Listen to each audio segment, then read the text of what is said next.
Welcome to episode 29 of Fake Fans. We're, picking up right where we left off in November.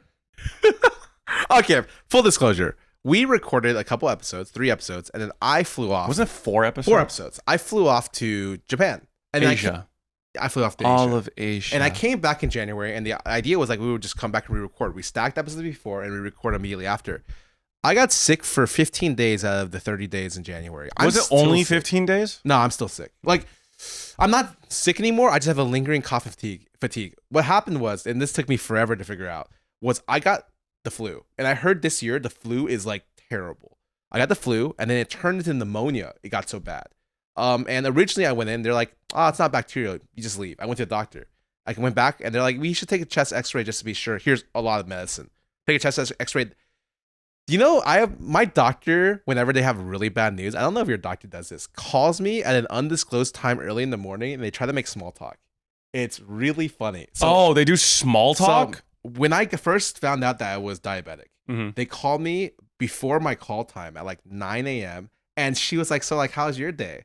And I'm like, okay. And then they start going over the results that were like the good stuff. They're like, oh, your white blood count is great. Also, this is pretty good, and could be better, and you have diabetes. And I was like, okay. Do you think that like when they asked you how was your day, and you said, "Oh, my family just died. What? I'm broke. I lost all my money in Tesla stock." You know, like, do you think they would be like, "Yeah, we'll call you back later"? No, they have to push through. I feel like they're trained to do that. But this time, I got called, and I wasn't supposed to be called, and so I already, I got a little hunch that it's gonna be bad. And then they called me like, yeah, how are you doing? Yeah, your results came in and you have pneumonia. Hey, we need to see you back on Monday. I'm like, what? Okay. So yeah, my flu developed into pneumonia. I've been bedridden / fatigued. So I found that pneumonia. I thought it was just your lungs get messed up. They do. But you lack oxygen to your brain. And so you just are tired for multiple hours a day. I was in bed for 5 hours every single day. Oh. Fuck. So it's not like I was conquering the world and I was like allowed to play video games like nonstop. I was literally just in bed. I didn't do anything. And the worst part was, for New Year's, I was like, these are all my resolutions. I'm gonna be a good boy. I'm gonna stay motivated. I want to be ambitious this year. I'm gonna do good shit. And I was doing it. I went to a dermatologist. I got all my doctor stuff done early in the year. I was on track for glory, and then I just get owned. I'm not working out anymore. My skincare, I just started again today. And like, oh, it's been so bad. It's actually been so bad. It derailed me so hard. Hey, at least you're back on the horse. I'm going to be honest. I was looking so enviously at everyone who was traveling for the holidays because I was like, Anita went home for the holidays. Or sorry, she went to visit her sister and her brother-in-law with her mom in Boston. Yeah. Because her sister had recently given birth to a young daughter. So like they couldn't really travel for the holidays. So she decided to go to them. She's like, baby, is it okay if you stay home and watch the cats? I was like, you know what? That's fine. I got it from here. I could watch the cats. No problem, babe. You have a great holiday with your family. Yeah, this is my normal voice. Oh, right. Yeah, so, but then I was like, oh, so people are like going to Asia. Huh? So who's still in L? Oh, no one's in LA. Everyone's just traveling. Oh, I get to see on my social media feed all the delicious foods everyone's eating without me. Oh, baby, look. Oh, you're not here. You're in Boston. I'm by myself in this fucking apartment that smells like cat shit. Sorry. Anyway. I want to say this guy always complains about stuff like this, but I already know, like, depending on the certain parts of the month, like, or the year, he's just gaming nonstop. Like, for instance, it's true. When WoW came out, it's also true. I'm pretty sure he got in trouble with Anita for playing so much. No, baby, did I get in trouble? Yeah, I got in trouble. I got in trouble multiple times. He got in trouble so much he was forced to get another cat. 2 cats. 2 cats. So now one was the happy birthday cat. The other one was the I'm sorry for playing so much World of Warcraft cat. Wow, that's a very specific cat. Anyways, I'm allergic to cats. So we're filming this in Peter's apartment. His idea, by the way. The Peter Park Studios. And I am looking to my left, I see an orange cat. Looking to my right, I see a Peepo cat. And I see a Winry cat. And so there's 4 cats in the area. And I have already taken allergy meds. Hopefully I'll be okay. Yeah. Oh, but while this thing is going on, I will probably be coughing quite a bit. We could not film a podcast because not only did I have so much fatigue, I was coughing so much, I was giving myself headaches in the middle of the day. Yeah, so the one thing about not traveling this holiday season was that, dude, 80% of the people came back got not just sick, like really fucking sick. Yeah, January was so fucking, like, people were just dying, like taking weeks off stream just because they were feeling so shit. So I came back and I was like, okay, I'm not leaving the house. I don't want to, obviously you want to be more of a homebody after you travel, right? Because I don't want to do anything. I did not leave the house during the month of January. I got sick twice. Yeah. So it's like, wow, what are the chances? Sean was visiting Thailand and came back and he was sick, legitimately sick. And what happened? We had to evacuate. So I went with him in his car as we evacuated, and I'm pretty sure he got me sick. Oh, from the fires? Yes. So we came back and we came into like a historical moment for Los Angeles where we had the biggest wildfire of all time, I think. It was like one of the most, like, in terms of property value, destructive fires in, I think, Los Angeles history. Up there. It kind of feels like we have so many of these historical moments, and I'm just like, man, I'm living through too much history. I want it to be more boring. I don't want to live through this shit. Because yeah, we evacuated, and then Sean got me sick, and then Sean also got Doublelift sick because we evacuated to Pobelter, and Doublelift was there too. I guess for me, like, not to like downplay the destructiveness of those fires, it's like, as someone who's lived in LA almost his entire life, or like SoCal his entire life, we get fires like every 3 years. It feels like like the amount of times I've been fucking evacuated are insane. Like, my mom lives in the San Fernando Valley, yeah, and that's where like a lot of the fires actually go through. Like, you know how like when you see like kind of like the urban areas that border like the mountains and the hills. Is that like Northwest? Yes, oh, basically. Yes. Like, do you know where like Northridge is? I don't, but I know like the Northwest area, and I know that's where I always see the fires. No, yeah. Like, I remember one time when I think I was like middle school. Our backyard is the hills, basically, like the hills that go into the mountains. Yeah, the hills that get set ablaze. The fires were so close to my house growing up that you could feel the warmth of the flame every time it like flickered over the hills, and I see the firefighters like walking up the hill with their hoses to like hose it down. It was actually insane. My mom, it was really sad because like I remember my mom taking photos of like every part of the house for like insurance, but also for memories, because we were so certain this year that this was the year that our house was gonna burn down. It was crazy. But you guys have fire insurance. We do, but like, I mean, what does even having insurance mean anymore? When remember, like, did you hear about the news about how like a lot of insurance companies were like canceling their plans ahead of like the fire season? Yeah. It's fucked up. I have heard what insurance does, and insurance is actually just like their job is not to help you; it's to not pay you in case whatever you're insured happens. So I have a friend who got his house ended up getting flooded. And they couldn't live there. So insurance set them in a separate house for 2 years, and they refused their claim to pay for the flood damage in the hundreds of thousands. But they spent more money in that time just like on the house rent than just paying it off. It was ridiculous. They had to get a public adjuster who takes like a percentage of the commission but fights for you, for the people who used to work in that department. And I'm like, this is the most ridiculous story ever about insurance. Insurance is hell. Yeah. Insurance is hell. Yeah. And you don't even get the full amount. Like you get like half of it. And then you're like, okay, whatever, man. And that's like half of it is like generous, I feel like. Fuck. Sorry. What is that alarm that's my you have for 1:30 p.m.? That's my alarm for feeding my cats medicine, but that's like an old alarm that no longer needs to be used anymore. But are you one of those people that has like 20 alarms? Do you want to see my alarms? Yeah, I'm kind of curious. So I am the person that has 1 or 2 alarms, and I just turn it on. These are my alarms. I'm just gonna scroll down. Oh my god! These are all my alarms. It's 9. There's one every 5 minutes. What the? But okay, to be fair, only like one of them, maybe 2 of them are active. Why? I don't know. I don't know why I have those alarms. I'm gonna be honest. I'm like, oh, why do I have an alarm at 7:23 p.m.? It's such a specific time. It's kind of weird. Yeah. I think I want to say it's like I set an alarm for a nap. And yeah, in like 19, and like it just kept that alarm. Oh. But yeah, so dealing with insurance is fucking hell. I fucking hate all that shit. There is a very famous Mario character that tried to take it into his own hands, allegedly.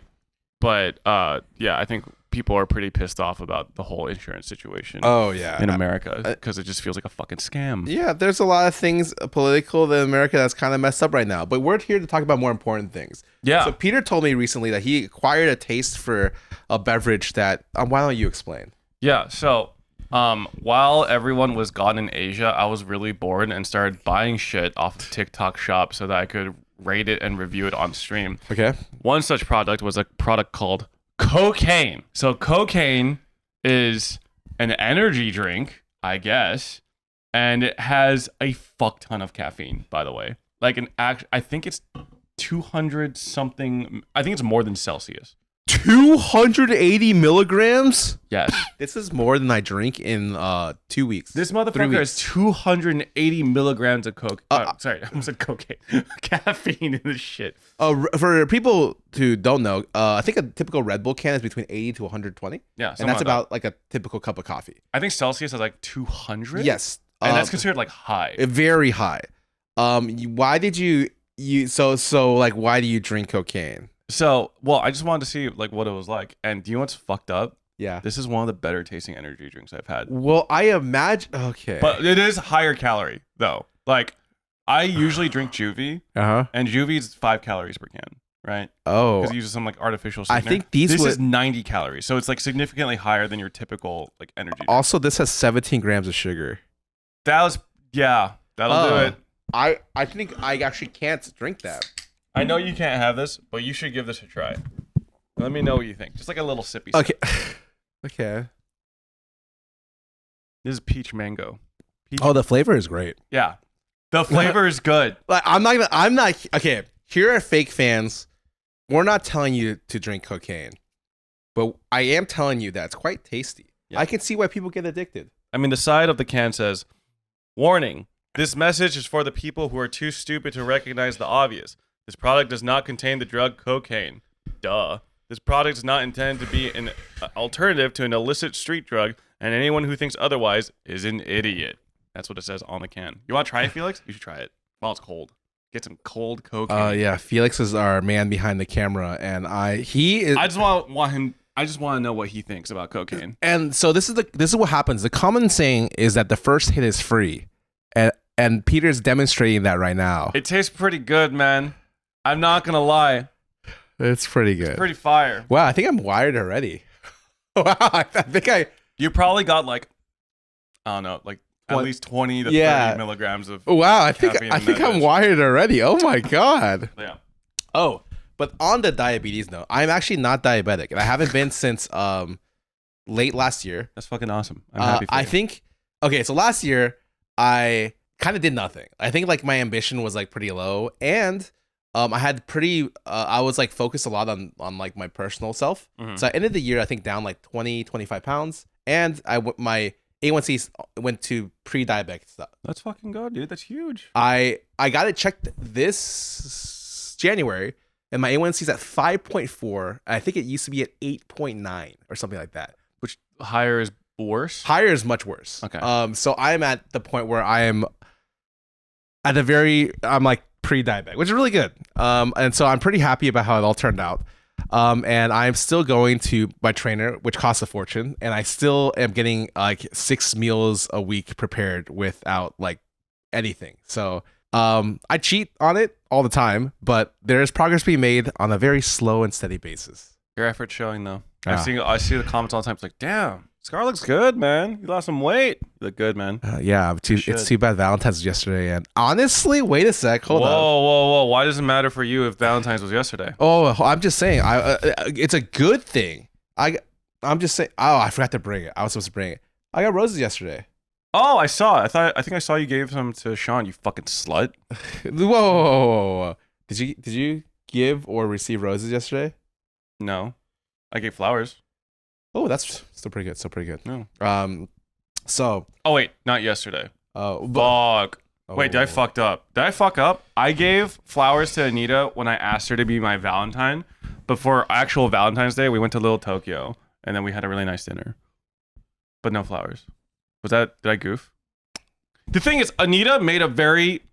Are you about to blame her? No. Well, I'm not trying to blame anyone, but she told me like she doesn't like it when I spend an unnecessary amount of money on flowers. So I thought like, oh, it's 2 flowers.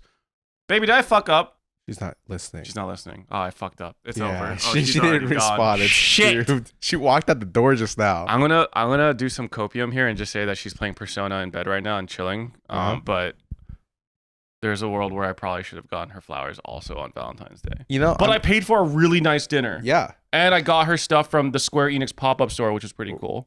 Oh. Okay.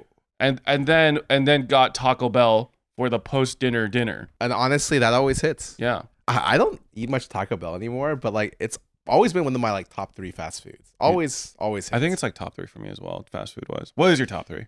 In-N-Out, Taco Bell. I would say I always have a soft spot for McDonald's. I don't care what people say. I swear to, but I will admit now that their quality is getting a little hit or miss for me. I've been kind of annoyed by it, but they're always good. And I would say maybe 4, but like kind of creeping. Wendy's is kind of hidden. Wendy's got good shit. Yeah. Hey, yo, Wendy's sponsor. Oh, you guys got a good shit. I would be moving them up if we got one of those. Mm-hmm.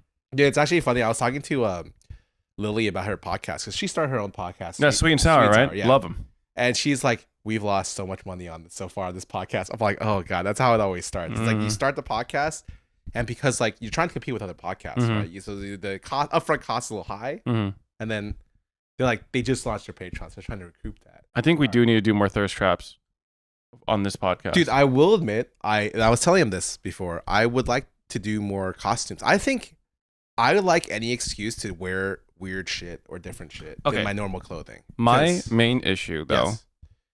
I love... No, not my fucking... God, I wish I had a 6-pack. Where do you put the cosplay when you are done wearing the cosplay? You are not going to like my answer. Do you just throw it away? You are not going to like my answer. Do you just throw it in your closet? You are not going to like my answer. What the fuck is your answer? I throw it away. Well, unless I really like it. So, for instance, I've kept some of my medieval clothing because I like it. I bought some for medieval times. Mm-hmm. And then there's like 1 or 2 cosplay outfits that I like. Mm-hmm. But the real answer is that if you're like anywhere a person who likes costumes or a cosplayer, you have a closet that is a complete mess. Can you donate cosplay clothing? You 100% can. Okay, because I'm probably just going to do that. Because I just feel weird. Like, I don't want to give my fucking Genshin Impact, Honkai Star Rail, fucking cosplays that show stomach and shit to like the Goodwill.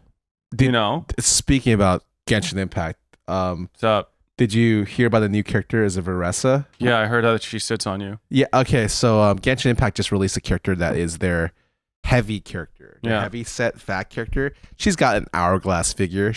But it's like heavy for Chinese like standard cultures. And they like went all the way with it. She eats a hamburger in her animations, and like she literally sits on you like as one of her attacks. And I'm like, really? Like, come on, man. This is so bad. Yeah, it's kind of a meme. But like, if I were to cosplay as one of these characters, like let's say we show up in Genshin Impact cosplays for one podcast. Afterwards, I would probably discard it because I'm a wasteful son of a bitch. And it's because I'm lazy. That's full disclosure. It's 100% because I'm privileged and lazy enough to be able to do that. I just have a giant cardboard box of all like the old cosplays I've ever done, and it's just like kind of like wallowing away. I think I accidentally bought 3 Sage cosplays. Thinking that I lost the previous ones, and then I'll always find the old ones. So I just have 3 Sage cosplays. Actually, I will say a lot of our stuff doesn't go to waste because when we move houses, any of the junk that we have, we always let our mates go through it first. Or like people who are nearby will just scrounge through stuff. And we've had like people have just like given up free monitors and stuff like that on the move because we just have so much stuff. Bro, I've been telling people, like I've been telling my chat like semi-joking, it's like, yo, like if you know that a streamer is moving, start like looking into like moving services and see if you could like score an accidental stream move out job. Because the amount of shit that you'll get for free purely off of the fact that streamers don't want to bring all of their shit to a new place, dude, like it's not even like their stuff necessarily. Like they'll have so much like marketing and promo boxes and whatever shit sent from companies that literally have not been touched. I've heard that it's like why if you're a moving company in like Beverly Hills, you'll like do really like even if you get paid like just above like normal prices, you'll make a lot just from the random shit you receive. Yes. Yeah. Like, and it's just like random cool shit. I remember like one time when we moved out of our apartment in downtown. Yeah. And we just had so many just random computer peripherals, like mice, keyboards. Like we just like, okay, like this is nice stuff, but we don't need all this shit. It's so funny because like yesterday, Emily Wang is currently staying at our place because Toast is out right now because he's he's out in Hong Kong and then he's going to another place because I can't tell the reason why. And he's like, yeah, Emily, you can stay over. And Emily was like, couldn't figure out her headset. So she was like, do you have an extra headset? And I was like, I live in a streamer house. And we have owned, I shit you not, over 50 headsets. But we don't have them anymore. Dude, okay. Because we like we make sure to like get rid of, donate, or like just give away. I've given away 5 laptops. And to the point where I don't have a laptop. I haven't gotten a single fucking free laptop. I don't have a laptop anymore. I think Sid has had over 10 laptops. Sid, I'm going to rob you. I'm going into your room and taking your shit. Sorry. But like but we didn't have a spare one. And I was like, oh, this is really awkward. Yeah. I will admit though, it's been nice having a fresh face in the house because how do I say this? Who's a fresh face? Emily. Oh, she's been staying in Toast's room, which is it's really funny because if you haven't seen Toast's room before, he has done a complete revamp. He is just a card store. He literally has bought the wall like decorate or not the wall like furniture that card shops have where you could like install like the hooks that you hang blister packs off. I think he paid like $1,000 to get that all set up because he tried to do it himself and it didn't work out. And then he doesn't have he threw out his bed frame legit into the hallway. I just see a gigantic bed frame. I'm like, what is going on? And then he puts his mattress up against the wall and he showed me and Emily, who now has to do this. You have to you bring the mattress down, you push in the PC table and you lay it on the floor and you sleep. And then you put it back on the wall. And I'm like, this is some college. This is like worse than my college dorm experience, man. At least I had a bed frame there. You know, I spent like $300 at the Disguised Toast card shop. You know how many cards I walked away with? How many? Literally fucking 0.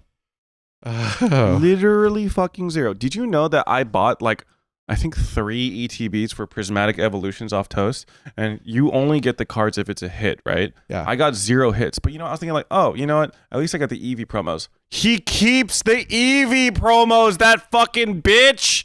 You bitch. But yeah, I found out that after I realized this, I put Sid on a secret mission to like actually steal the Eevee promos from him and bring it to me. But I think she got caught after the fact because some bitches in Toast chat snitched her out. I saw that. That was crazy. But yeah, I've been slapping a lot of women in his card store. Okay. Yeah, I mean that wasn't a crazy jump. I don't know why you paused I know that the much. Context of what that is, but I just thought like having a dramatic pause there would be good. Okay, so Toast has been doing this thing where we do pack offs, and then whoever has the higher pack, the highest price card in the pack gets to slap the other person. And he's been really creative about it recently. Like he's got different moves, like kind of like a fighting game character. So like he's got like hold on, I'm gonna put down my mic. Yeah, that's called the Hulk smash. You know, okay, because he claps his hands together. Yeah. I get Marvel Rivals. I get it. He's got this. Oh, the E Honda. The E Honda. Yeah. Okay. The E Honda. Okay. And then like obviously the classic front hand, backhand. You know, and so like they've been really creative over there. But it's really funny because like I've just been Sid walked in and I was there. She lost 11 in a row, so she's just getting slapped like nonstop, pretty much. And then Emily walked in and I'm just slapping her and I'm just like, am I a misogynist? No. If anything, I support women because I'm making sure they're equal. We do equal lefts and equal rights. Okay. Just I just like, I'm a little worried about how excited you seem to share this story with us. I will say though that Emily also owes me cards and she has not hit me up to give me said cards since she got here. So I think equal lefts will mean equal rights very soon, Emily, if I don't get my fucking cards. Saying. Okay? My fucking cards. But yeah, I mean, what are the chances that she actually brought my cards? Pretty low, huh? We All my friends are scammers. You guys are all scammers. You scamming fucks. We have opened every single card that Emily has brought. Did you get anything good? We got the best card was the $120 Pikachu from Surging Sparks? Yes, not the biggest gold hit, but the the gold one? other one, which I think actually the art's better almost. It's really good. I personally find Surging Sparks to be so overrated. But you know what's actually funny is that since we've recorded in November, I've also gone like pretty full tilt into cracking Pokemon cards. Everyone has. This hobby has turned from like a somewhat normal hobby of collecting to we're going to become freaks and not humans anymore. Okay, to be fair though, I've always been a gambling degenerate, okay? This ain't some new shit. If you know me, I've been cracking packs of Pokemon and MTG since way fucking back. Yeah. You fucking posers. You fucking pretend gambling addicts. I actually have a problem. This guy's called Mr. 30K for a reason, okay? 50K. Mr. 50K for a reason. Okay. But anyways, yes, Pokemon is degenerate right now. If anyone's seen, so Costco sells Pokemon cards all the time, and so does Target right now. You have to go when the store restocks on restock day for you to have a chance of acquiring the goods. Right now, you cannot buy stuff at MSRP at base price. You in the restock discords, bro? I heard. You know about the restock discords? They got restock discords. And they ping everyone on the roll. Some of them you have to pay money to get into. It's crazy. I could not be asked. Like, I will not fucking pay scalper prices. Yes. I just don't care enough about the product for me to fucking put that much effort. Abe asked me, Peter, you want to wake up at 6 a.m. tomorrow to line up at Target to buy some 151s and prismatic evolutions? I was like, Abe, fuck no. I'm going to sleep in. That sounds like garbage. If I get prismatic evolutions, I'll get prismatic evolutions. If I don't, I don't. They could go fuck themselves. So Emily lives in like Texas, and her Target nearby doesn't have as many. I think if you live in LA has people who are like really big at Pokemon. Like you go to any Target here, their stock is going to be out in 5 seconds. But she was able to get some. The thing is, she had to get one pack at a time, and you know how they have the gigantic kind of like, I don't know, the vending machines. She had to get one pack at a time, and one pack? Yes, it was like one, like I don't know what it's called, the loaded pack. She bought one at a time as it came down, and she bought 50. So she's just standing there for 20 minutes. I'm just like, if anyone's behind you, this is the most awkward situation ever. But yeah, she came in with a lot of stock. She spent $300 at Target, and then came here and opened them. Yeah, I don't know. I'm in the hobby because I just like collecting shit. Yes. I think people know this about me is that I'm a degenerate collector / gambler, and I don't really care if my card has like insane value. I just like collecting cool ass looking cards. You know, I opened a Cramorant yesterday. I don't even like Cramorant, but there was a cool ass or illustrated rare version of Cramorant where he's like in a crowd and the crowd is like all hazy, but you could see the Cramorant. You know what I mean? You know, like when you see a girl across the room and all you can focus on is the girl, but it was Cramorant. I don't actually. Which is a bird, a stupid ass looking bird that like swallows Pokemon whole or some shit. But like I was like, this is a cool ass card. But I think that card is like $3. But like that was like my favorite card that I opened. And I just wish that these cards were more accessible. I don't give a fuck if the value of these cards plummets. I just want to collect more cards. I hope that Pokemon prints out like 1 billion fucking prismatic evolutions and drives down the price of everything so that everyone could just have it. Fuck scalpers. Scalpers could go fuck themselves. I hope they rot in hell. Have you ever seen that girl across the room like that? You saw me. Remember? Hey. You're killing me. You're killing me, man. You're killing me. Hey, I've heard a lot about you as you sauntered over. Yeah, they don't know. I have a Wattpad like fucking I'm literally story that I've written by myself. I'm in the corner with my drink, like this. He has his red cup. Yeah. He's standing by the kitchen table. I remember this moment vividly. And I'm just like, they don't know I play League of Legends. They don't know I used to be a League Pro. That's crazy. I was watching interviews of my League Pro days from like 10 years ago, and they really don't make them like they used to, man. Me being I was on a team with Kitty Pie and Kiwi Kid, and they were just... I didn't know that. Stop. And they were just slinging like all kinds of stuff in the interview. I was with dinner with him yesterday, and like I'm just learning new facts about my teammates all the time. So we play on a team together, and obviously we're a professional esports organization. Okay, so what's gonna happen?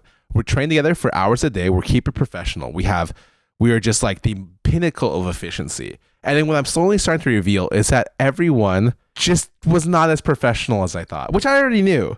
But like, for instance, like, okay, this us. I used to have a podcast, and a story came out that my jungler told me he had a family emergency, had to leave the country to visit his family. Turns out he left for South America to smash a girl in the middle of our playoffs run.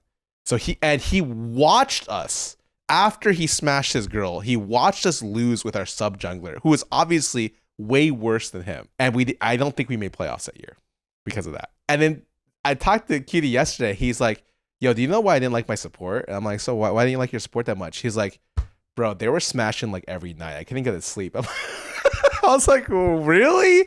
Because his girlfriend used to live with us. And I'm like,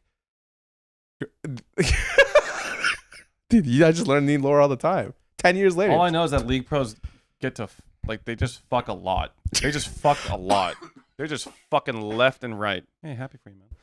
Oh, I was trying to keep it together, man. I was like, let me go practice Oriana CS in my training room. I'm gonna go do some reps, and they're doing some reps and other things. It's just not fair. Good Lord, it's just not fair, man. I don't get it. I don't get it. It's okay because my legacy. I like a lot of times when you're like trying to be the best in the world, you want people to remember you as a great, incredible player, and instead people remember me for a ward over into a tri-bush and that I threw at Baron. Well, that's it. To be fair, you guys all threw at Baron. Okay, it wasn't just you. It's like a Dignitas legacy, not just a Scarra legacy. Secondly, I mostly remember you for up to when you're. Oh my god. You're winning until you lose. What's the fucking full quote again? It's like up until you're winning, you no. Up until they're winning, they're losing, they win, they're winning. I don't even remember. I don't anymore. remember the quote. Fuck, I just said that. That's why I remember before. The quote was so funny because that game, the game that they played after, they lost after they were winning the whole game. It was great. Hold on, I need to look up the Scarra quote. It's very important to me. Dude, there's so many Scarra quotes. Up until they lose the game, they win. Oh, I know. Is that what it? Oh, up until they lose the game, they are winning. That's the quote. Yep, that's what happens. That was, I think, Team Coast is what I was describing. Wait, was it when Danny was on Team Coast? Yeah, we got some OGs. That's great. It's really weird because I went from like I would say like what first like okay I would say similar to K-pop groups. I was between the first and second generation of professional players. I would even say I was maybe in the first generation. And I think I don't know how long like a K-pop groups a standard age is for K-pop groups. I could ask Anita. Anita. Well, like how long do they usually last? Like in terms of an average K-pop's like. She said about 7 years. For audio purposes, the first contract is 7 years? Yeah. Not always super successful. Okay. How is Zero Base 1 doing? Sorry, they have a temporary contract. I don't know what that means. It's apparently a touchy subject. Sorry. What are ZB1 fans called again? Sorry, Zeros. That's my bad. Zeros? That's my bad. Doesn't that feel a little derogatory? This is so funny. Okay. So I was going to say, I don't know what the average age of a professional player is. I would say it's less than 7 years. Are they young? Regardless of like whatever age you start, I would say like it's gonna be maybe 3 years, 2 to 3 years. I was gonna say like who is the oldest tenured player right now? I was gonna say like maybe like Impact Faker. Oh no, Faker's still young. He's still in his 20s. He just started. Oh, sorry. 18. When I say oldest, I mean like the oldest. Like they've been in the league the longest. Yeah, I think in A it used to be Afromu, and then like he obviously retired. And so now, I don't know. Because I saw like Abedage was playing for DSG. I was like, oh, Abedage sounds like a name I've been hearing for a while. Yeah, he's been around a while.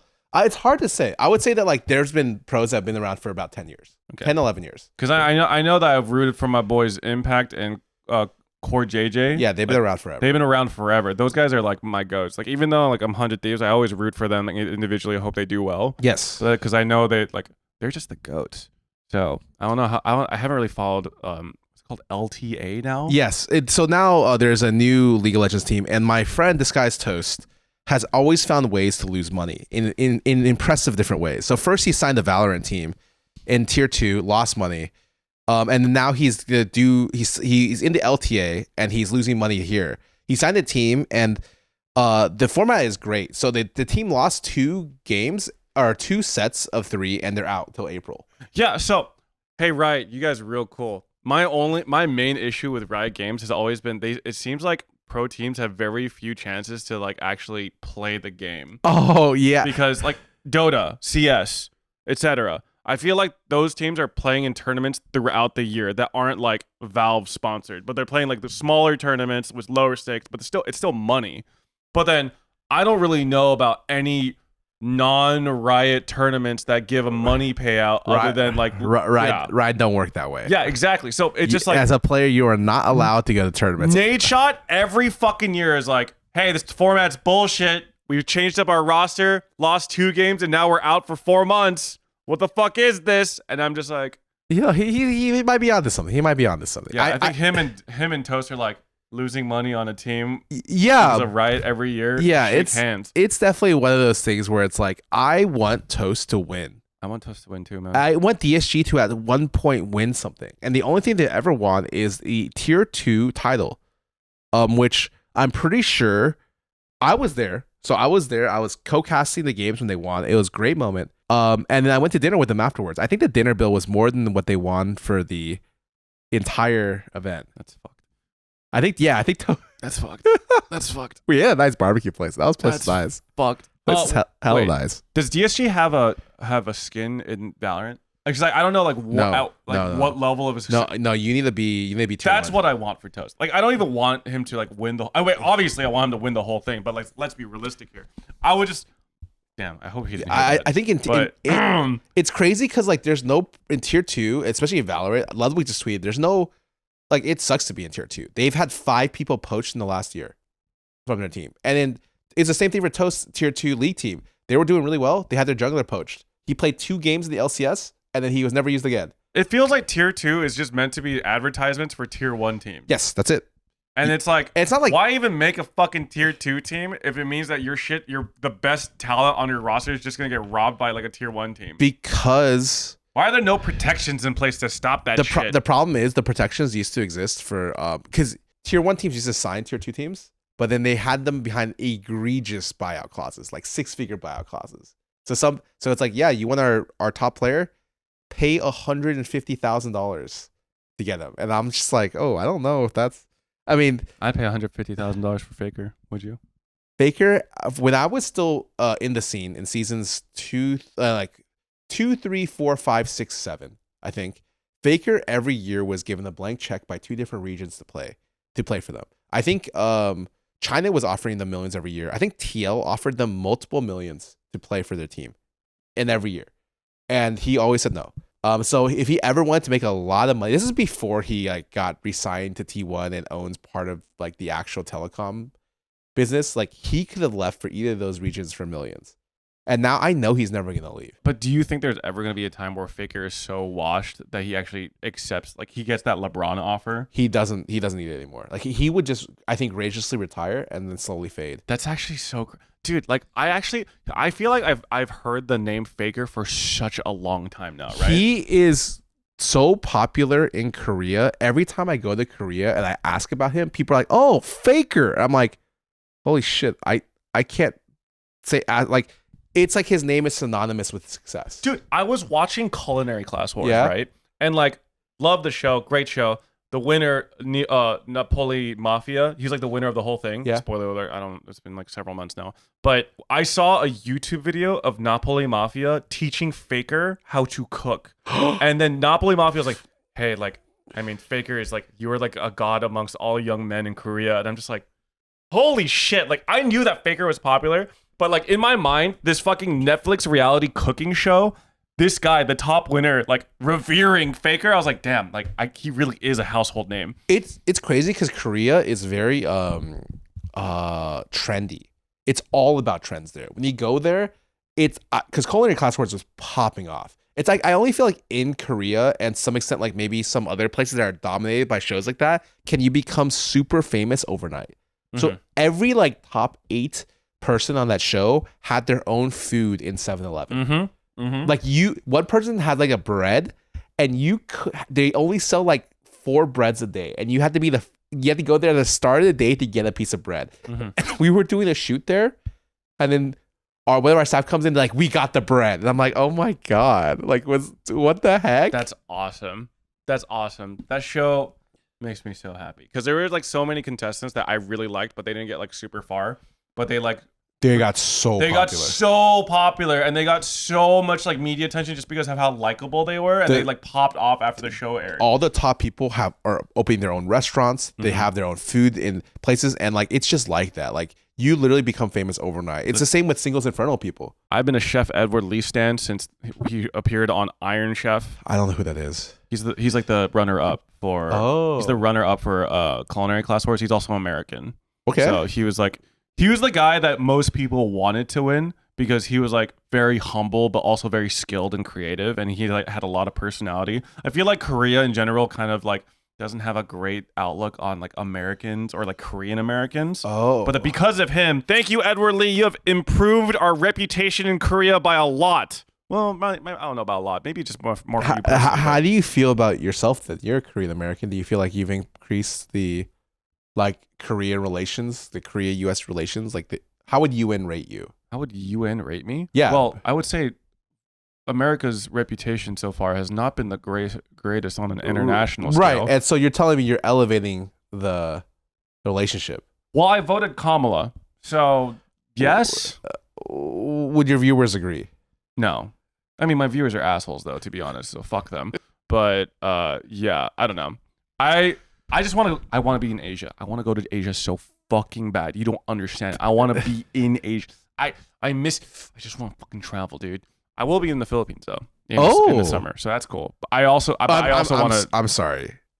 What time of the year? In the summer. You're going to the Philippines in the summer? Yes, I will be there in the summer. Well, I'm not gonna see much of you. You're gonna come back like literally like deflated. No, I'm gonna be suntanned and glorious. You're gonna be like, wow, you look incredible. Your skin looks so good because the air there is so moist. Wait, that's actually true. Living overseas where it's humid, I've never had better skin naturally. Mm-hmm. But like, and of course, you put on sunscreen every day. Like you have it on right now, right? Well, I only wear sunscreen when I go outside, and I go outside like once every 2 weeks. So yeah, I wear sunscreen.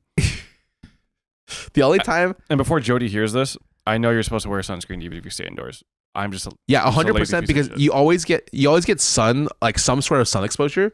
The thing is, that was not true for my last house. I lived in the basement with no access to the sun. I had no real lighting, and I didn't. That was the year I used the least amount of sunscreen. Now I'm gonna be real; it didn't really matter. But now I'm using more sunscreen because I actually see the sun. You've been touching grass? I have to. Yeah. Because my doctor's like, you should walk more. I'm like, okay, cool, I'll walk. So just start walking areas. Pause. We're gonna have a really intimate moment for a second, okay? Sorry, there's a piece of cat hair on your chin that's pissing me the fuck off. Sorry, was that? Do you think that was Winry's? That was definitely Winry's. Look at her; she's so precious, little baby.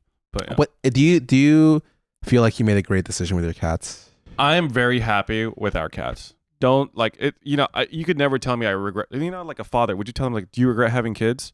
Like most of them would say. I don't know. At some point, I want to say my parents would be like, yeah, fuck yeah, those guys, they ruined my life. I will say though that my vet fees have somehow they haven't increased by 4x. They somehow increased 8x.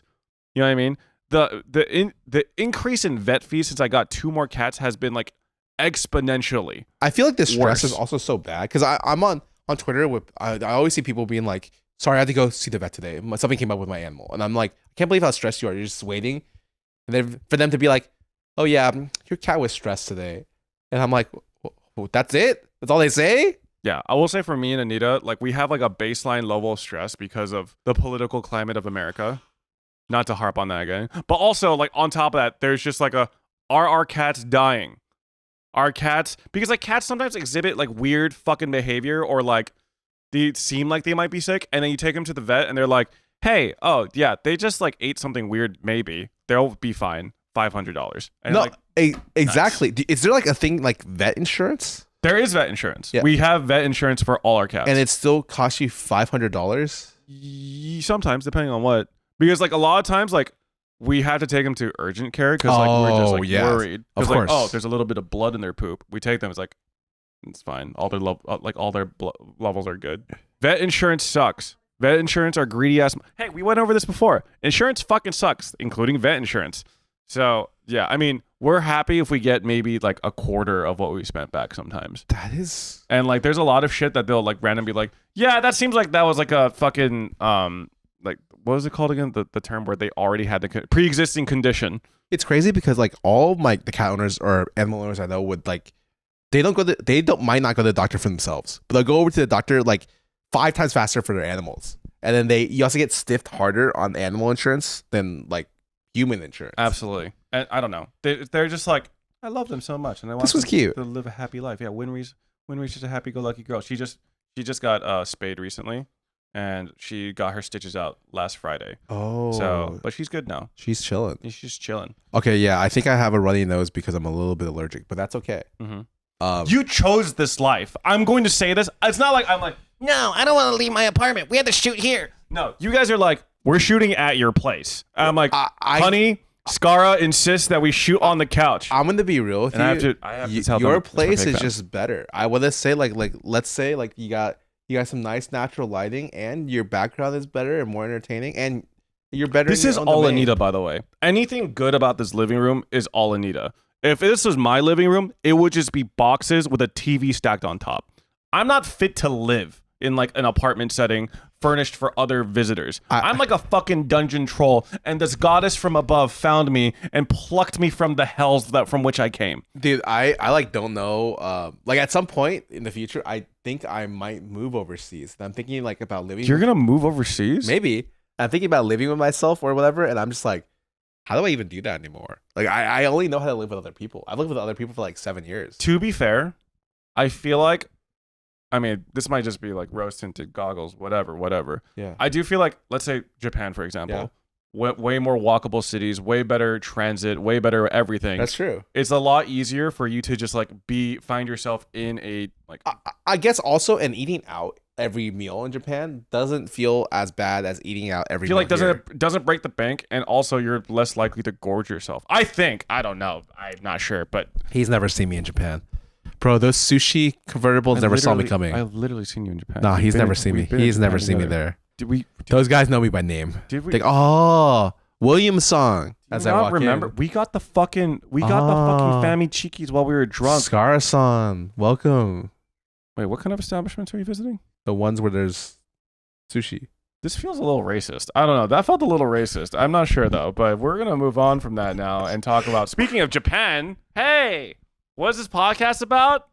Wait, I guess it's not just Japan. It's about everything and anything we want it to be. But I will say, since this is our very first time we've met each other for a podcast in months, I have kind of a lot of things I've been reading and wanted to talk about. That's great. But before we move on to that, I'm finally here. Since you guys are finally here after many months of not shooting, I got this Dandadan Weiss Schwartz starter deck off of TikTok Shop. You have a problem. This is for you. Oh? Yeah. Wait. So I can't actually verify. Can I open this? Like, yeah, of course, it's yours. I have no idea if this is. I'm assuming that this is a real product, and it seemed pretty reasonably priced. I think I got it for like $35. Someone in the comments could be like, Peter, you could have gotten that for 18, or whatever. Why is Momo here? Is Momo the main thing? I'm assuming she. Is it actually like a playable deck? I think Weiss Schwartz is supposed to be a card game, right? Like it's not just collecting cards. Yeah, but like Pokemon is like that too, but I don't know anyone who plays. Well, Pocket TCG is a thing, technically. I played Pocket TCG before. Oh. Yeah, it looks like a full deck. Yeah. Sorry, I'm putting the mic down because we don't have a mic stand, so like I apologize if you're hearing like the thud. Yeah. We're going to be working on this setup if we continue to shoot here because they've taken my apartment hostage. They will be paying royalties to Anita. Sorry, babe. Love you. Oh, it's great. There's like there's Granny, which by the way, she looks like she's 20, even though I think she's supposed to be 60. Yeah. 50. By the way, shout out to Anita. She's so sweet. Even though we shoot sometimes in our apartment and she could hear everything that's being shot, she still goes and watches the video later. So that's a real fan right there. I hate my friends who watch my stuff. Well, I mean, I hate it when I hear myself from our office same, as well. same. But like, it's kind of nice that she. It is kind of nice, but like I was like playing or streaming one day, and I had a couple people message me, and they're all watching me on their big screen TV. Oh. For 3 hours, I lost every single game, And they were just like, we just had you on there. I'm like, this is the most embarrassing. They'll never do this again. Seeing someone else lose so much is sometimes really therapeutic. Wait, do you know, like, I'm like straight up, like, people are turning me into hate watchers. Like, I've opened up people's streams. I hope they lose. You're talking about TFT, right? And it doesn't matter. Wait, like, do you root for my downfall too? Like when I'm cracking packs on stream, you're not like, I hope he doesn't crack. I hope he cracks garbage. You're not like that, are you?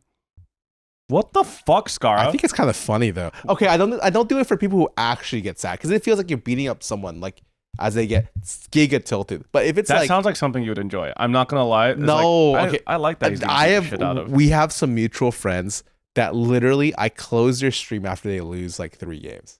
Like who? Because when Albert starts losing a lot of games in a row, box, he becomes like an animal. Like, Really? a different person. He's like just like, I think he gets a little tilted. And by a little tilted, I mean he gets giga tilted. I don't get tilted anymore. I can't watch Albert after 3 losses, man. I gotta leave. I have a diamond mental now. I've been reshaped into a new man. I don't get tilted anymore. Wait, I don't get tilted that much really, but like I know people who hate watch me just off principle. I hate watch you off principle. And I'm just like, that's crazy. Dude, there's a mod in I'm a Cutie Pie's. Captio? No, yes. Your mod. Yep.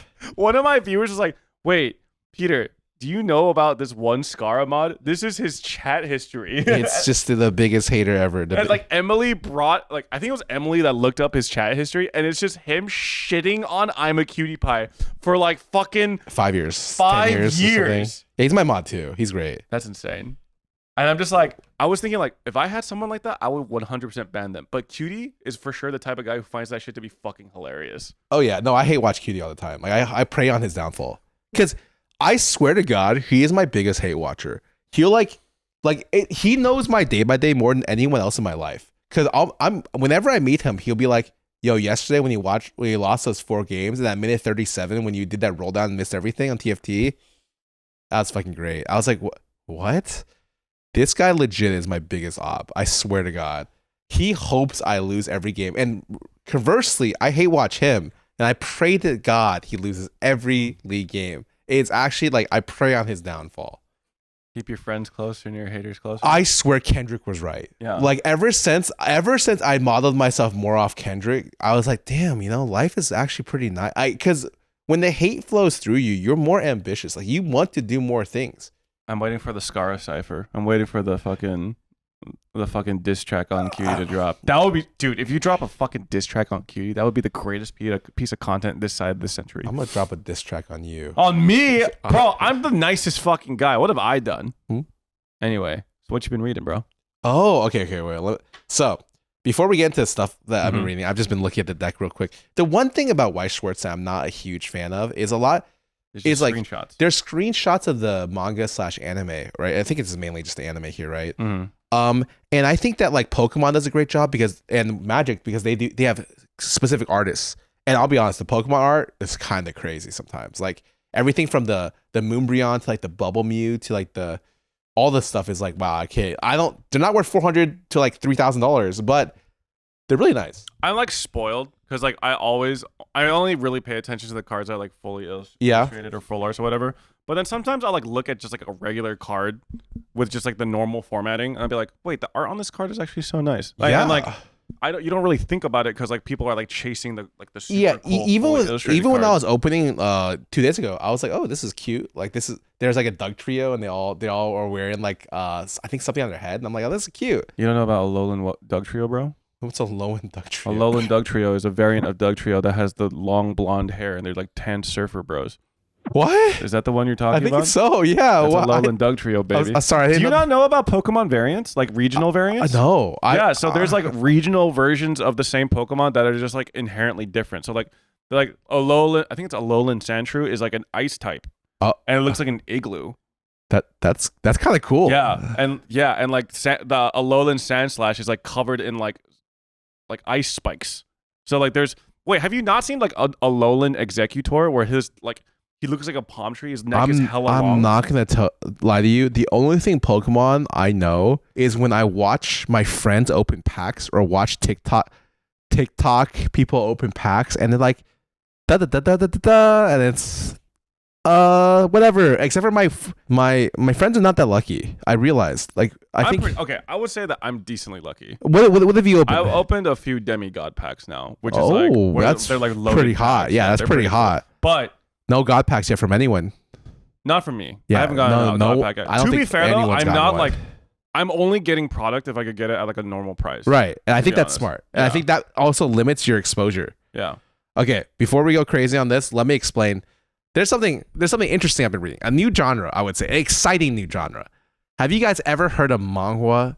This is Korean. Manhwa? Tell me more. This is Korean manga, straight from Korea, the country of faker. Okay, you guys have heard of Murum, the genre with like the Great Heavenly Demon, the Tang sect and stuff like that. Well, let me show you this new exciting genre. I'm gonna call it Space Murum, Cosmic Murum. Instead, now they've taken the entire genre and put it in the future in space. There are spaceships. It's like a space opera, space fantasy setting now.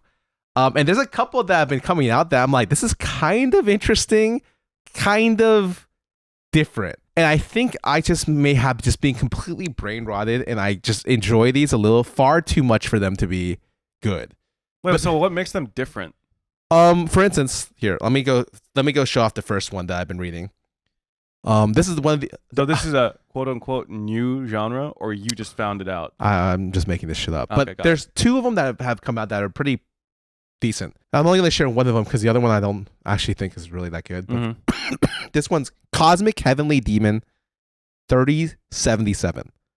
It's a lot of numbers. Okay. And it's essentially in the year 3077. They essentially, and this is where like there's different planets out there. They find the a heavenly demon from a long time ago. And at this point, people are learning martial arts by like fusing cores, like science, technology into themselves. Like no one just trains and becomes a martial artist. There's like shortcuts. Oh, it's now. like Neo. Yeah, there's like a lot of shortcuts. I now. know kung fu. And It's basically that shit, no, right? well, Well, it sounds like the same shit. Maybe, yeah. It's like it's not like the olden ways, and he gets he's been like hibernating / like in a stasis for this entire time. Okay. And then he gets born from I guess bounty hunters into finding him, and then it's like he is still supremely strong, not like the strongest in the universe, but like very far up there. And then you see his interactions between like a space versions of like the different sects, essentially. It's a really cool, really novel approach onto a very classic genre, I would say. And it's been keeping my interest. I definitely think I'm like, oh, I want more chapters to come out. I think it's really, really solid. And I have complete brain rot when it comes to manhwa, I think. And so anything that's somewhat interesting, I am there. Like I read things and I want interest. I want new. I like novel stuff. Like when we recommend stuff, when we're like, part of the reason why I like Dan to Dan, why I like Centuria, is because it's like, oh, this is sick. Like when they're doing some like evil, weird medieval spin, or they're doing some like this author's just crazy, you know? Me too. And like all of the stuff I'm gonna recommend today are like things that I think are novel. This is the least novel thing I have. Okay. Do you want me to go one by one for mine, or do you want to like alternate? Like how do you feel like we should do this? Let's go one by one, especially if it's like the same theme. Oh, it's not. It's all over the place. No. We should just do you first. Okay. The next thing I'm going to introduce is something that I've been reading, and I'm just like, I don't know. Okay. At first, I was like, I like it. And then I'm like, I don't like it. And then I'm like, I do. The Beagle's Call, Song of War. Wait, do you remember when I brought this up? Are you trying to take? Fucking are you hate trying this to guy. take credit? I literally talked about a Bugle's Call. But go on. Sorry for trying to take the spotlight from you. But go ahead. I really feel like I'm the wind taken out of my sails. I'm not really interested in sharing anymore. That's crazy. Hey, wait. Did you say a Bugle's Call? What was the tagline? A Scarra song. Oh, different series. Yeah. Sorry. I thought we were talking. Oh, sorry. That's a different Bugle's Call. Yeah. So tell me about your Bugle's Call. Did you really bring this up before? I swear to God, I listened to my co-host. I swear to God. It's the pneumonia, the lack of oxygen. Yeah, like I think the fatigue really took over. But I've been reading it, and it's really enjoyable in like a weird way. I don't know how you introduced this, but it's definitely one of those stories where people have each there are special people with special powers. Yeah. And there's essentially I'm just calling him a biblical pope that goes around looking for these people, and he's the head of a country, and they fight other countries for control of towers, which have ancient technology and are an ancient civilization, and these towers grant power, these kind of powers inside their domain. You're looking at me like you explained this exactly the way I'm explaining it, and it's making me feel a little uncomfortable. Well, to be fair, I kind of forgot about the whole tower aspect, and that's what they were fighting for. But I was focusing more on like the quirky abilities that everyone has. The quirky abilities are crazy. They're cool. The main character, he's obviously a bugle, so well, no, he's not literally a bugle. He's a person that uses a bugle. Yeah, so he's a expert strategist.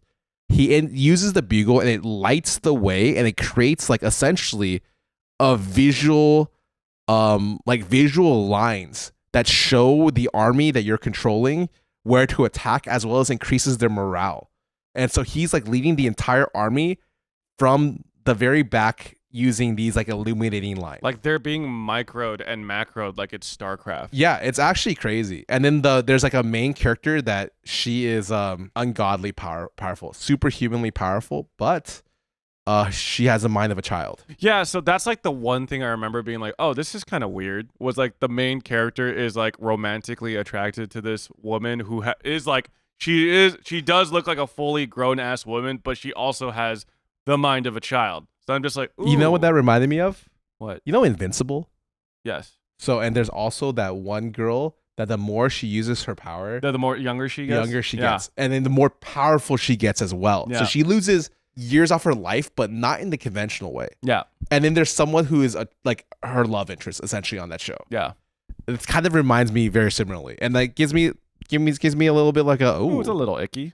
But and one of the craziest fights was when they fight a world where their leader has a power of mirrors. Oh yeah, that one was sick. And it's their entire army carries mirrors. Every part of their station just has mirrors set up, and you can shoot. They shoot stuff through mirrors. They could travel through mirrors. Yes, and it's like every cool case of a possible use of a mirror is like seen and reflected in the battle between the two armies. It's fucking cool. That is probably also my favorite battle in that series. Mm-hmm. Good series. That sounds like you've read it a little bit. I don't think I'm caught up the way that you are. No. I also am only on chapter 15. There's about 30 chapters. I like seeing how many chapters they are because I think that a lot of times when people, whenever I look at TikTok comments, they're like, "Ugh, I smell 2 chapters." And they're always like, "This smells like 4 chapters," and I'm like, "Okay, I understand." Did you find this series through TikTok? No, actually, I found none of these through TikTok. I found it through TikTok actually. Oh, I saw a cool ass fight scene. I was like, "Oh shit!" And I checked it out. I was like, "That's pretty good." Okay, the only thing recently that I found was off a comment on our YouTube channel. And I already forgot the person that commented. Hey, but thanks to you though. But I did tell them that if I did like it, I would steal complete credit and not give them any credit, and they agreed. Hell yeah. So, the Regress Mercenaries Machinations, which I am surely this guy. Sounds like your bag. But okay.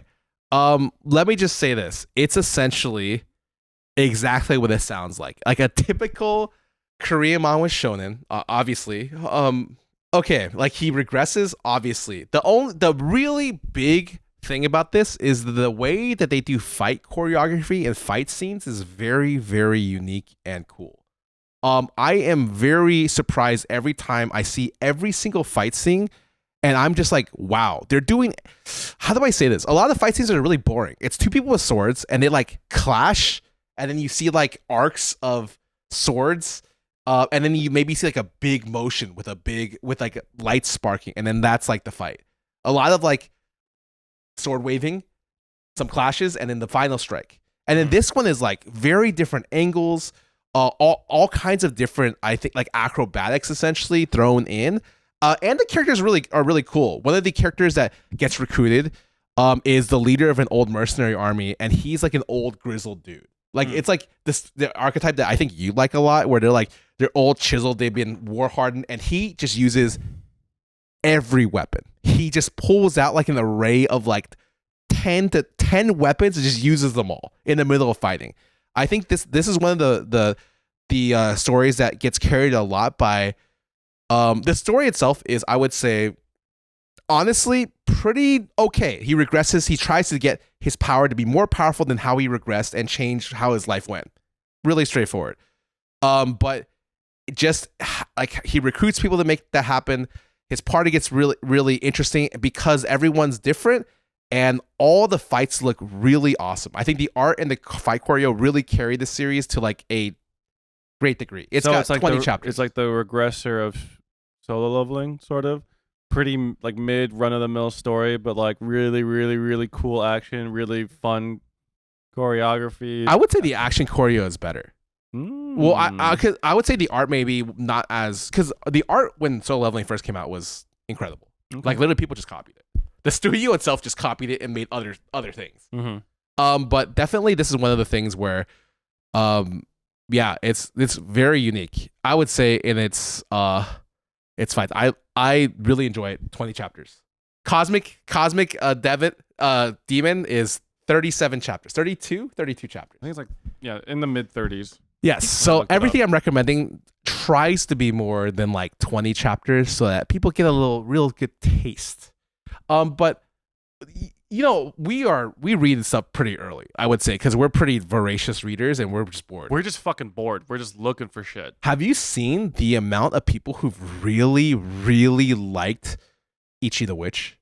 It is popping off. Is it popping off? On social media nonstop. Oh, finally! Redemption is here. I was literally going to talk about one of the few things I've been reading lately where I'm like, oh, like Ichi the Witch.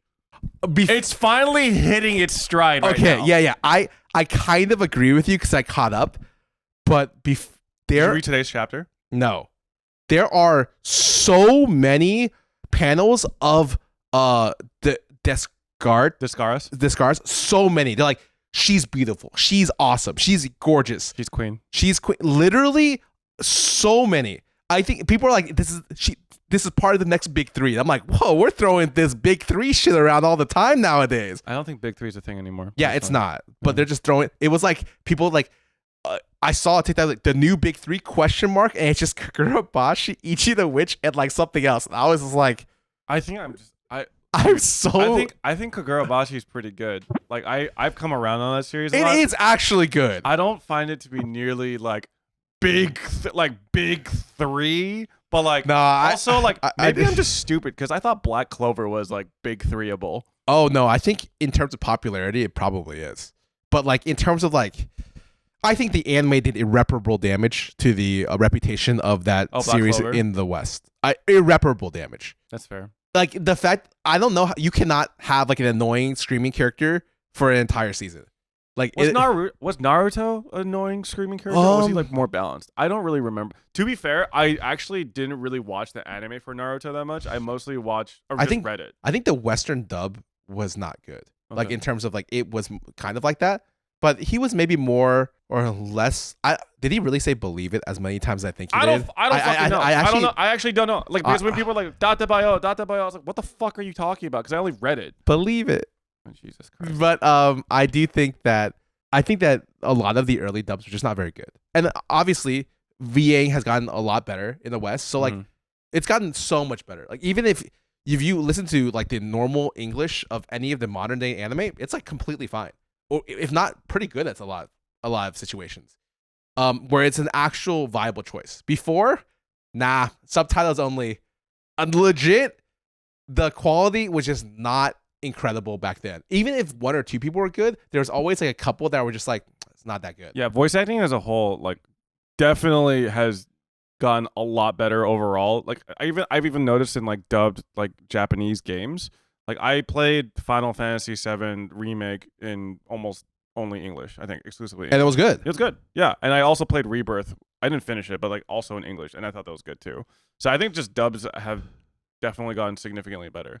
Speaking of dubs, did you know that friend of mine, Vinny Hacker, thirst trap extraordinaire, gamer, I love that guy. Yeah, he's voice acting in Sakamoto Days. What? He voice acts the character Slur.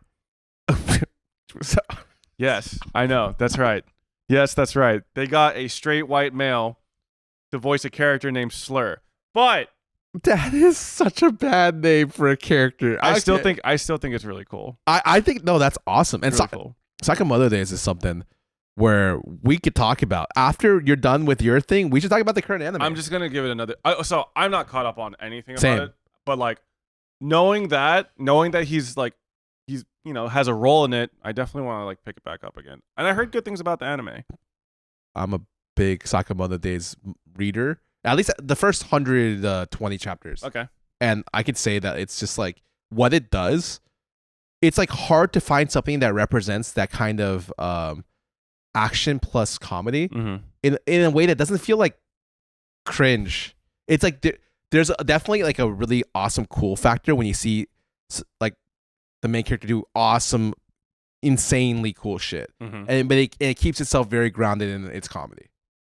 I think the physical comedy is really good as well. Like, yeah, I was never like the biggest fan of that type of series, but like I think it does a pretty good job. I will say that there's another series that I like a little more when it comes to like the action mixed with the comedy, because there is a little bit of romance. So I mean, honestly, reasonable. Which one do you want? Called Kindergarten Wars. We need to call the police. No, okay. Listen, it's about a kindergarten filled with like high value targets. Like they're like speak your next words very carefully. But the main focus is on the kindergarten teachers. So like the teachers are like highly trained assassins slash professionals slash whatever. Their job is to protect these kindergartners. And the story follows like this girl who's like a super assassin and a guy who's also a very good assassin, but he has like a crush on her. And they're teachers. They're teachers. Of Teachers. age, of legal Adults. age. Okay. Teachers. You're safe for now. I won't. This fucking guy. Whatever, dude. Dude, you think that, but legit, like I got recommended Medalist. And it's like it's definitely a manga. I ended up reading it. I could not do it. What's the premise? The take is it's a retired figure skater. It's a dude, retired figure skater who couldn't really cut it in like the high tier echelon, and the age of the girl that he trains and ends up picking up, like essentially training, is so young that it made me very uncomfortable. I was like, I can't read this. Hey, if it makes you feel any better, no, this will not make you feel better. Do you ever read Usagi Drop? No. You know about Usagi Drop though, right? Wait, is this the right series? I know almost nothing about it, but let me just, before I slander this series, let me just make sure that this is the correct one. Basically, there was a very popular, it's Usagi Drop. Basically, it's about a older guy, like I would say mid-20s, who adopts like a relative's daughter. And it was like, for like the majority of the series, it was just like this really wholesome story about this adoptive dad, or this dad with this adoptive daughter, whatever. Yeah. Wholesome father-daughter stuff. They get married. She's like, I think in like elementary. And you've read all of this. I remember reading the beginning of it, but never finishing it. But this is it. I never finished it because I didn't even know how it ended. Yeah. The daughter, she looks is like really young. So, but like she grows up to be like a high schooler, and then like, yeah, it's fucked. It's super fucked. Anyways, so Medalist, does it have those like romantic undertones? I don't know. I don't think so at all. But it was just like it was like an uncomfortable age difference to the point where like I don't want to read this. Bro, that shit's okay. Listen, man. It's like very bad. I watched the fucking prequel movie for Fruits Basket with Anita. She dragged me to this shit. Yeah. And dude, it's about the main girl's mom and dad, and the mom is like a high school delinquent. And then she meets the dad, who I thought was like the class president or some shit. And I was like, okay, whatever. Typical like nerd meets bad girl romance. He's a teacher. And that's still more comfortable than that one I read. I think she's like 14 or 15 in the anime, and he's like 25 or some shit. Or like young 20s. And like, dude, the theater, when he was like saying like all this romantic shit to him, like, oh, I can't live without you. Everyone's like, oh. And then I'm just turning to Anita going like, jail. You should be in jail. I think it sucks because if you like anime and you like, or manga, at some point you hand wave some stuff, And like, because it's just gonna be there. and you're just like, well, the rest of it is good enough that I can hopefully just like this, you know? That's Made in Abyss for me, like in a nutshell. That Yes. is straight up fucking Made in Abyss. I'm like, damn, the story and the world building and everything is so fucking cool in this series. Why are there so many naked kids in this shit? That's a great example. Honestly, Yeah. I can't even list a better example. Yeah. That one is a little uncomfortable, and you hand wave it because there's fucked up moments, and the world building is really great, and the songs are really good. Dude, Ryan Higa was playing a Minecraft mod pack where it's Made in Abyss, but Okay. it's a Minecraft mod pack. Awesome. And he was just being like, it's like, oh yeah, I heard about the anime, never watched it. I still need to finish Frieren. And I'm like, yeah, you should finish Frieren. And it's like, so like Peter, like that's Made in Abyss good? I was like, yeah, dude, like it's really good, but like it's like I would say it's like 95% awesome, 5% kind of like weird, uncomfortable shit. He's like, weird, uncomfortable shit. Like, what do you mean? Like, is there like blood? And I'm like, oh, that's not even the weird uncomfortable. I'm talking about like pedophilic undertones. And he's like, oh, that was not what I was expecting. But if you're an anime watcher, you're like not like that could be what you're expecting Yeah. because it's like so common. Yeah. I think Jody, our friend, is such a good example of like what a more normal person who doesn't watch anime thinks. And when I think of like, hey, what do you think? I think you should watch this. And she's like, is there any egregious fan service? And I'm like, oh fuck yeah, like one time in the first episode, and maybe like one time in the third episode, and maybe one time in the fifth episode, and maybe one time in the seventh episode. Dude, and that, but like the rest of it's like pretty fucking insanely good. And she's like, I don't know if I'll like it. And her favorite anime are things like Apothecary Diaries, where it's like almost there's zero fan service, and it's just like a very cool like historical / detective anime. I would highly recommend it. It's fucking awesome. Whereas like she has almost like a zero tolerance policy for weird shit. And for me, I'm just like, I still love a lot of these series, but like I also have to give like the blanket warning, like, hey, if you're not like used to this shit, I totally understand why you wouldn't fuck with this. yes, You know what I mean, it's definitely like Don is still one of my favorite series, right? Episode 1, a girl gets fucking stripped to her, like a high school girl gets stripped to her underwear and gets like almost like assaulted by alien robots. I showed my housemates that. They all looked at me during the first episode and they're like, oh, you're showing me what, porn? Hentai? I'm like, do you know what's great is Sid was like, oh, I saw Peter read this chapter, so I actually expected this to happen. that is crazy. She was like, oh, I literally was, I actually was expecting this because I saw Peter read this fucking chapter and he had to explain to me what was going on. And it's like awesome. And then you get like 7 episodes in and it's like a bathhouse scene. And I'm just like, I don't know how to explain this one, man. Well, why do you? I'm just like, that's just personal hygiene. Okay, well, like but the rest of the series is kind of awesome. And they're like, I think there just needs to be more grown men hanging dong. Like if we're going to show jiggly titties yeah, and thighs and whatnot, more dudes need to like fucking, oh, they misplaced their towel and then they're just hanging like a fucking massive donger between their legs. You know what I mean? More equal rights, bro. We need more anime dong. That is true. Because if that happened, people would be like, oh, you know what? We don't only sexualize women. We also sexualize men. Showed more dong. I want to see Gojo's cock. And I wouldn't be the only one. I got you, Lena. That is crazy call out. Yeah. I think I'm eating dinner with her tomorrow. I'll be sure I'll remind her. I'll think about it. I literally, every time I go on TikTok, see at least one Lena Lemon TikTok, and it's almost always about Gojo. Like she just had a Valentine's Day one about Gojo. And you know what? And we love her for it. We do Yeah. not judge. We listen and we don't judge. I judge hella hard. Yeah. She only likes 2D boys, and that's fine.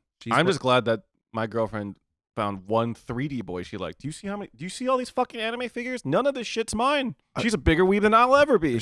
Yeah, and she likes K-pop boys. That's pretty much 2D. I do have to compete with Matthew from ZB1 and Lino from Stray Kids. Yeah, and like more. Jungkook and who knows who else. Yeah, actually. Baby, how much do you fuck with Jungkook? Wow. She just said he's not her okay. favorite. Not her favorite. That's crazy. I can't wait to get her the fans to cancel her ass. No. Just not her personal favorite. She likes BTS. And BTS is coming back soon. Yeah, they're coming. Anita sat me down and had me watch V's like So you know V from BTS? Yeah, the one had- that Western people like. Like not he had a Eastern. show. He had like a show with like some other, I think, K-pop personalities. Okay. Like I think there's like one that's like in the industry, not like a performer. Okay. Oh wait, an actor. I think there was like multiple Korean celebrities. They opened a Korean cafe in like a South American country, Okay. and that was the show. Okay. They just opened a Korean cafe in a South American country, And it was actually really good. It was just Oh. like a very comfy watch. They were just cooking like ramyeon and tteokbokki and like kimbap and shit for like locals. that's awesome. Cool. I liked it. V is my favorite member of BTS, if anyone's wondering. Okay. He's very good looking. Why are you saying that like I'm about to get canceled? No, you're not. No. Who's your favorite member? I If you say Jungkook, you're fake as fuck because that's probably the only member. Name 3 members of BTS. Jimin v Jungkook. Fuck, I should have said more, but whatever. If you asked me for 5, I would not have gotten it. Name a 4th one. That's okay. Oh god. Anyway. Oh no. Any other series? I only had those to recommend.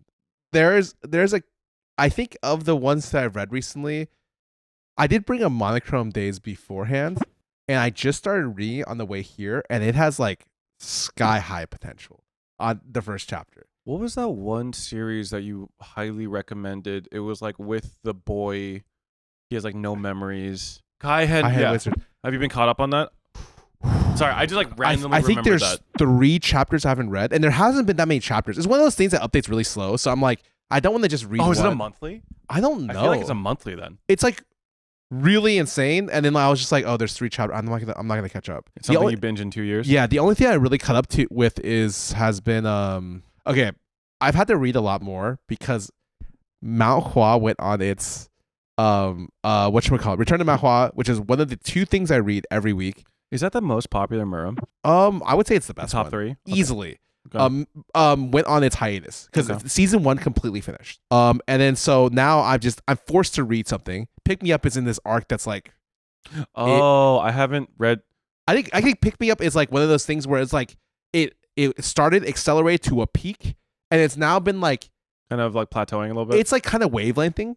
And then when on the current arc, it's like I think it's a little bit of a trough, and it goes back up and then down. So like it's here, it's still incredible. I think very minimum is like an 8, but like it started as like a 10 or like a 9.5. It's like right now I think the arc is kind of like not as interesting. not as interesting. It's like an in-betweener. You're kind of waiting for it to go through. It's like Day had one of those arcs where like I didn't like the one where he got sucked into the painting at the very beginning, and it ended the up, board game? It ended up being You didn't like that one?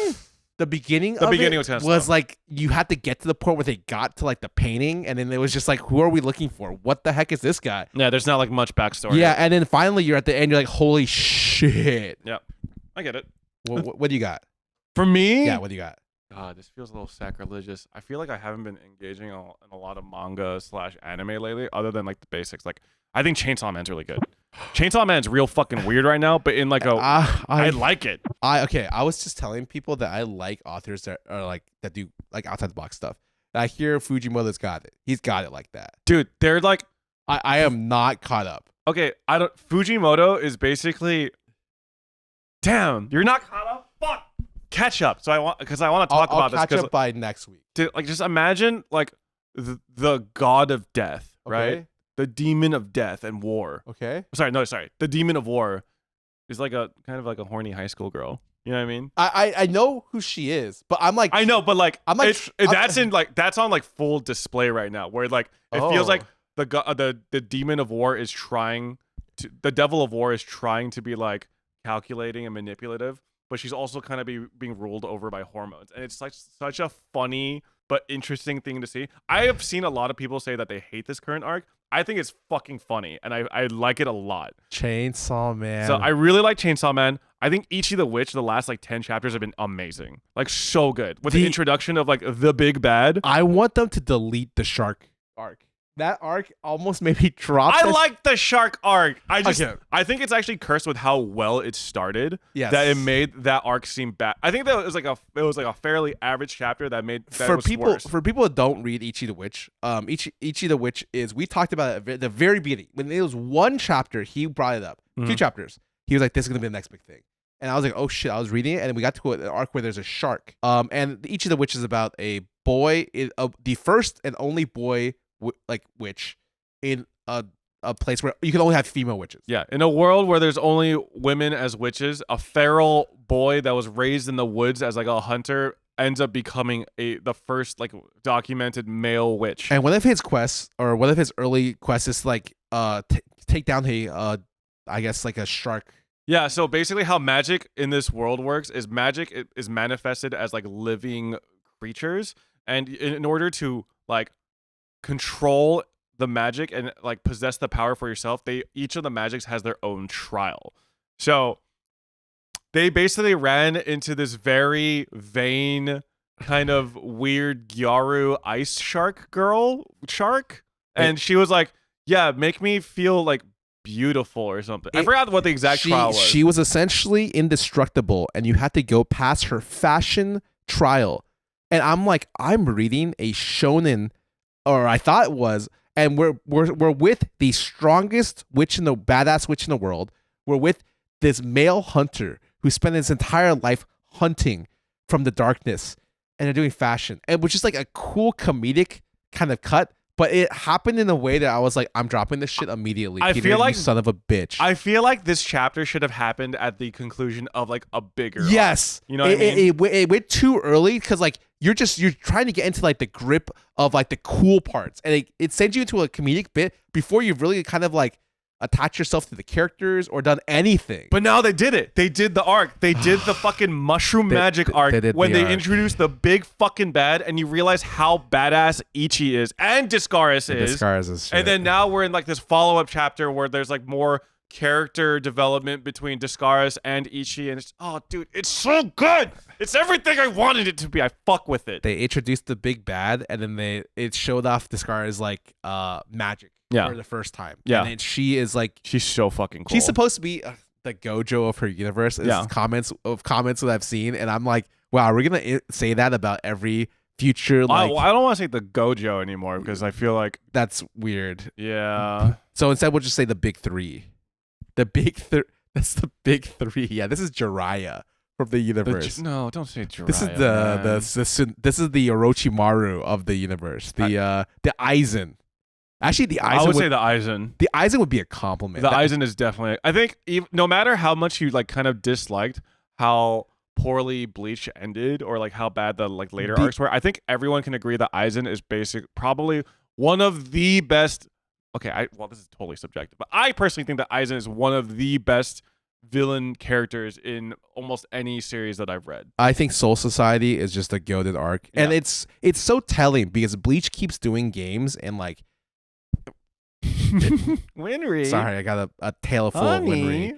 The next Bleach game and like the mobile Bleach games commonly start or do the Soul Society as the main arc because it's just so good. It's so good. So like the next Bleach game that's coming out in like a month is a fighter that's based around Soul Society, just the Soul Society arc. And I'm like, yeah, of course, but I've seen this was like 10, 15 years ago, man. Bleach got other things, man. What about like, the Arankar arc, which is sick. Yeah. Or like, I mean, Arankars are cool. Yeah. The best part of the Arankar arc was when you fought the dude who was number 10, and then he when he got really big, the one disappears, and you're like, oh. Yeah, that was fucking sick. That was he's number 0. Yeah, I mean, Kubo like definitely knew how to make shit like super hype. Yeah, and I remember when they first introduced the Arankars, right? Genshin took whatchamacallit influence, and that's how their trailer introduced like the round table, similar to how Bleach did the original round table. Oh yeah, and I do love how much like Hoyoverse like will throw references to like other big media. So yeah, I mean it's sick. Okay, so you're up to caught with Ichi the Witch and Ichi the Witch, Chainsaw Man, Dan Da Dan. There was one kind of weird series. I'm not sure if I'd necessarily recommend it yet. It's called Drama Queen. It's about a world where aliens came and saved Earth from being destroyed by a meteor, and the aliens look fucking weird. They kind of look like the cross between an elephant and like a poorly drawn chode like penis. Like they look super fucking weird if you look at like drawings of them. So aliens are now like kind of like fully integrated into human society. I'm just gonna use these cards as reaction faces. Huh? Yeah. So yeah, aliens have more or less been fully integrated into human society, but then there are people in the society that are like kind of resentful of their existence for like one reason or another. So this is what the aliens look like. Like if you see what do you see what I mean? It's They crazy kind of because the art is so good for the humans and the art for the aliens is so bad, like childlike drawings. It looks interesting. Yeah. Wow, they did the background so nice too. Yeah, it's What? really well drawn. But so basically, there's these two characters that essentially meet at this like really shitty job. Yeah. And like their alien boss is like an asshole. And they just like talking about how like they're kind of like resentful towards aliens. One of them just like kind of thinks that like they're pieces of shit. I might be misremembering some of the details, but the other guy, like his family died due to a head-on collision from another alien, and they just died in a car crash due to another alien. So they're both resentful towards aliens. Then one day, this one of the characters' bosses is like berating them while they're like spraying themselves with like cooling like a cooling spray. Yep. And then they're about to smoke a cigarette, but apparently while they're trying to like light their lighter, they ignite the cooling spray on their body and then they get burnt to death. The alien does. So that character gets blamed for the boss's death and gets fired. And then the other guy shows up at the other character's apartment with a dead alien that he beat the shit out of because he got into an argument with them. And they're like, yeah, we're kind of in like a fucked up situation. We have to hide this body. Like we killed this alien. What do we do? have to hide this body. Yeah, what do we do? And then they both kind of agree like, oh, we don't really see like this would be a crime if we consider these aliens as people, but we don't. And then they're like, okay, great. How do we get rid of the body? And then the main character's like, I had a really fucked up thought, but when my boss's body burnt to death, it smelled really fucking good. They smelled like grilled squid. So the guy who has like the dead body that he brought in, they like cook it up and eat it, and they're like, oh, this tastes really fucking good. So now these two are on a mission to kill all aliens and eat them. Wait, that sounds That's the premise. incredible. I might be missing some details. I read the first chapter like a week ago. That sounds incredible. That sounds really awesome. So it's like a really weird but interesting premise about like two alien serial killers essentially. Wait, that sounds awesome. There's only 10. I think there's only 10 chapters right now though. So it's not disclosure. Unfortunately, I think it is a monthly. Smells like 10. Yeah, smells like 10. Oh god. But yeah, honestly, I haven't been reading too much because I've just kind of been. This sounds sacrilegious. I feel like I just haven't been.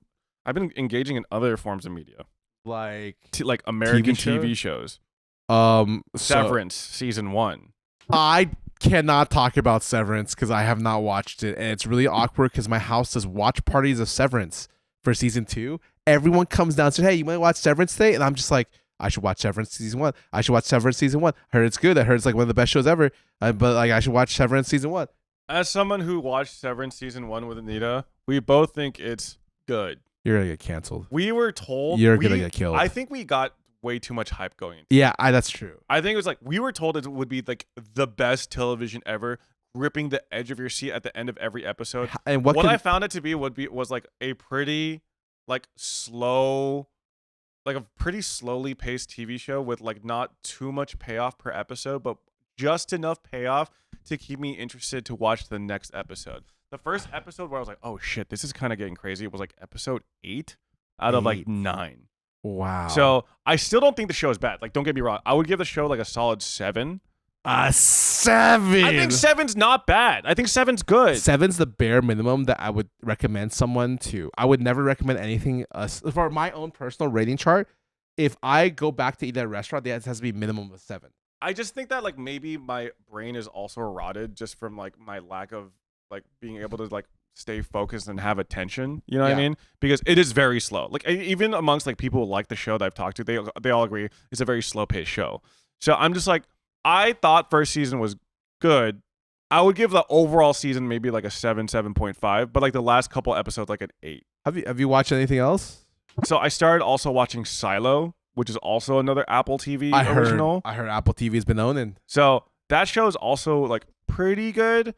I find it to be similar to Severance in that like there's just enough payoff per episode to keep me interested in watching, but it's not like incredible. So you've also not been watching any anime.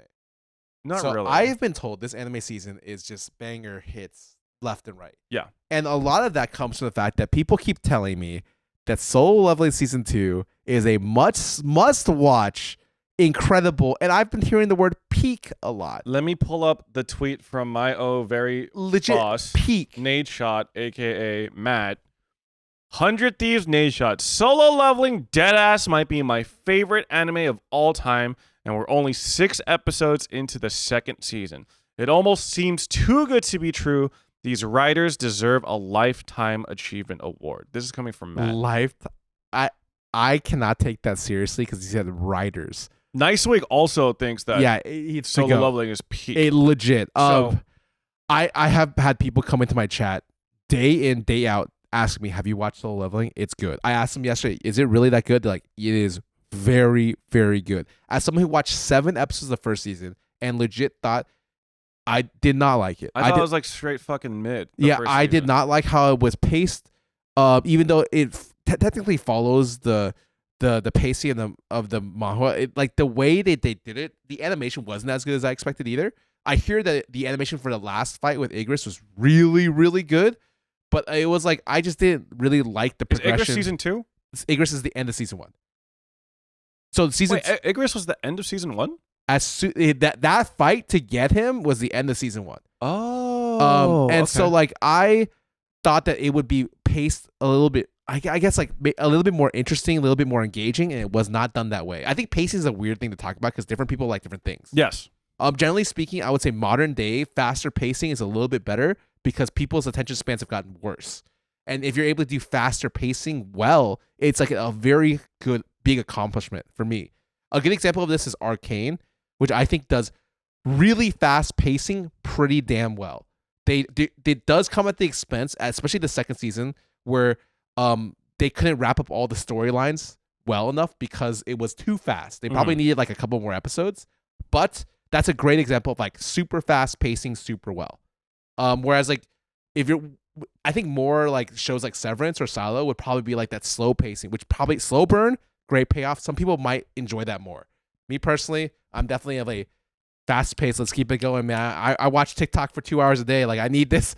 I need the fucking dopamine. I need hit, dopamine brother. Instantly. But anyways, that's something that I really want to end up watching. I think it's gonna be. I think I might just skip season 1 and go straight to season 2. I'm gonna skip it. I swear to God, 7 episodes in, it was not worth it. And I've read the entire thing twice. I've read Solo Leveling front to back probably like 3 times now. And it's something where it's like I reread it because I was like, was it as good as I thought?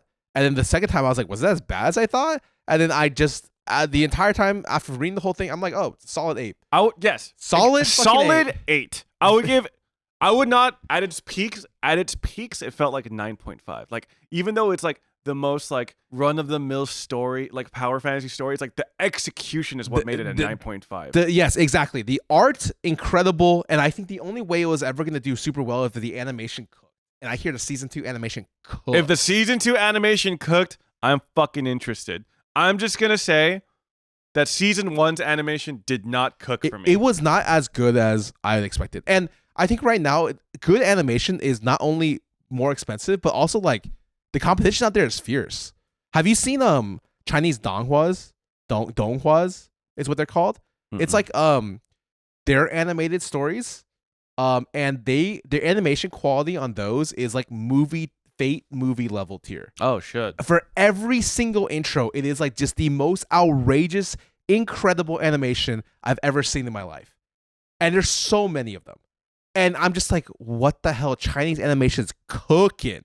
But usually, I heard a lot of those, like the stories aren't great, but you can get really far with like a kind of mid story, but really fucking good animation. I will just say I really appreciate like Chinese media output lately, both in like animation and video games, because it feels like it's pushing other industries to catch up. There's some good shit coming out of China, man. Oh yeah, we never talked about Marvel Rivals because it was it just getting popular in January? It was just getting popular. Marvel Rivals has taken over a lot of people by storm. My entire friend group plays Marvel Rivals every day. It's no longer valid. Hey, it's get on Marvel Rivals. I've kind of lost my honeymoon period with Marvel I Rivals. think a lot of people have, but it's still like the I go-to game. still, if someone asks me to play Marvel Rivals, I'm still down. I think it's just the curse of the tank main. There just aren't that many interesting tanks to play.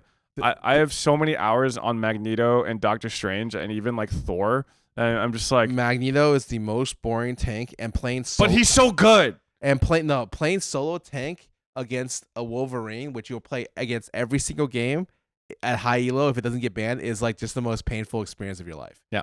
And it's I just did that. Yeah. I did that and then came here. I played solo mag against Wolverine. The best. You just need a ban Wolverine. Yeah, we had a Wolverine main on our team. I was playing with Vigors.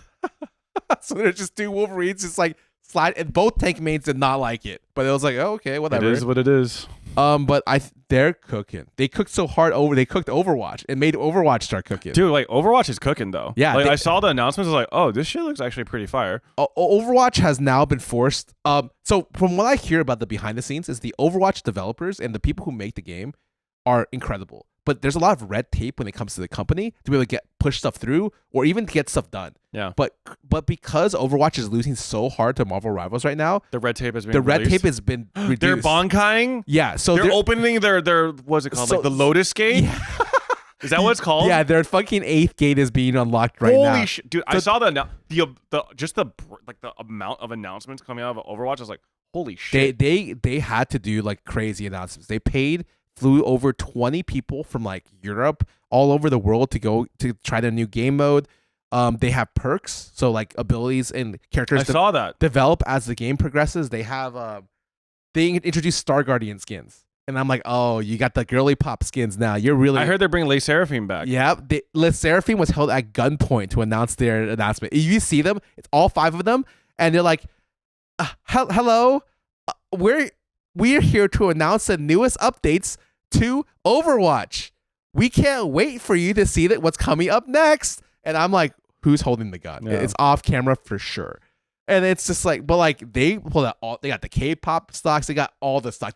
They need to get a boy group now too to round it out. They need the boy group and the girl group skins. Get Plave, man. Put fucking Junkrat in like a BTS uniform, please. That'd be amazing. But I think China's been cooking, especially a lot of the future games right now that are coming out this year. I've seen one or two AAA titles that are like astounding when they come to game trailers. There's like a state of play announcement. There was a game recently. I forgot the name of it, but it kind of looked like a Souls-like action adventure game, and that shit looked heat. Yeah, everything that's coming out is looking crazy, and so competition is always insane for the consumer. So we need more competition. I'm telling you, if you get the last podcast, we talked about Riot Games, how they're like doing their live service really well. And then recently they took away Hextech Chess. I saw that. That was a decision. That was a very bad decision. I think it's like an anti-consumer decision. It's crazy because their announcement, it's the first thing that gets announced. Hey, we heard what you said about Hextech Chess. The reason why we're doing this is because people who play the game are using it to get skins and not buying skins. And we want people to buy skins. So it's like just strictly a money thing. And I'm like, bro, you guys make a boatload of money. Like, yeah, you guys can make more money, but at the cost of like consumer reputation, I think it's a pretty big hit. The thing about Riot is they're at the point where like their consumer reputation is so high. People who do live service games suck ass at them. I'm going to go ahead and say it. Marvel Rivals is the only recent game that does it well. I play Street Fighter 6. I play Tekken. Fighting games suck ass at live service. I'm playing the Division 2 with my community. That's just how's the live service? That shit's pretty heat. People have no fucking idea how to do live service. It's like too slow. Changes are bad. All kinds of shit. That one game that just launched and then closed down. Concord.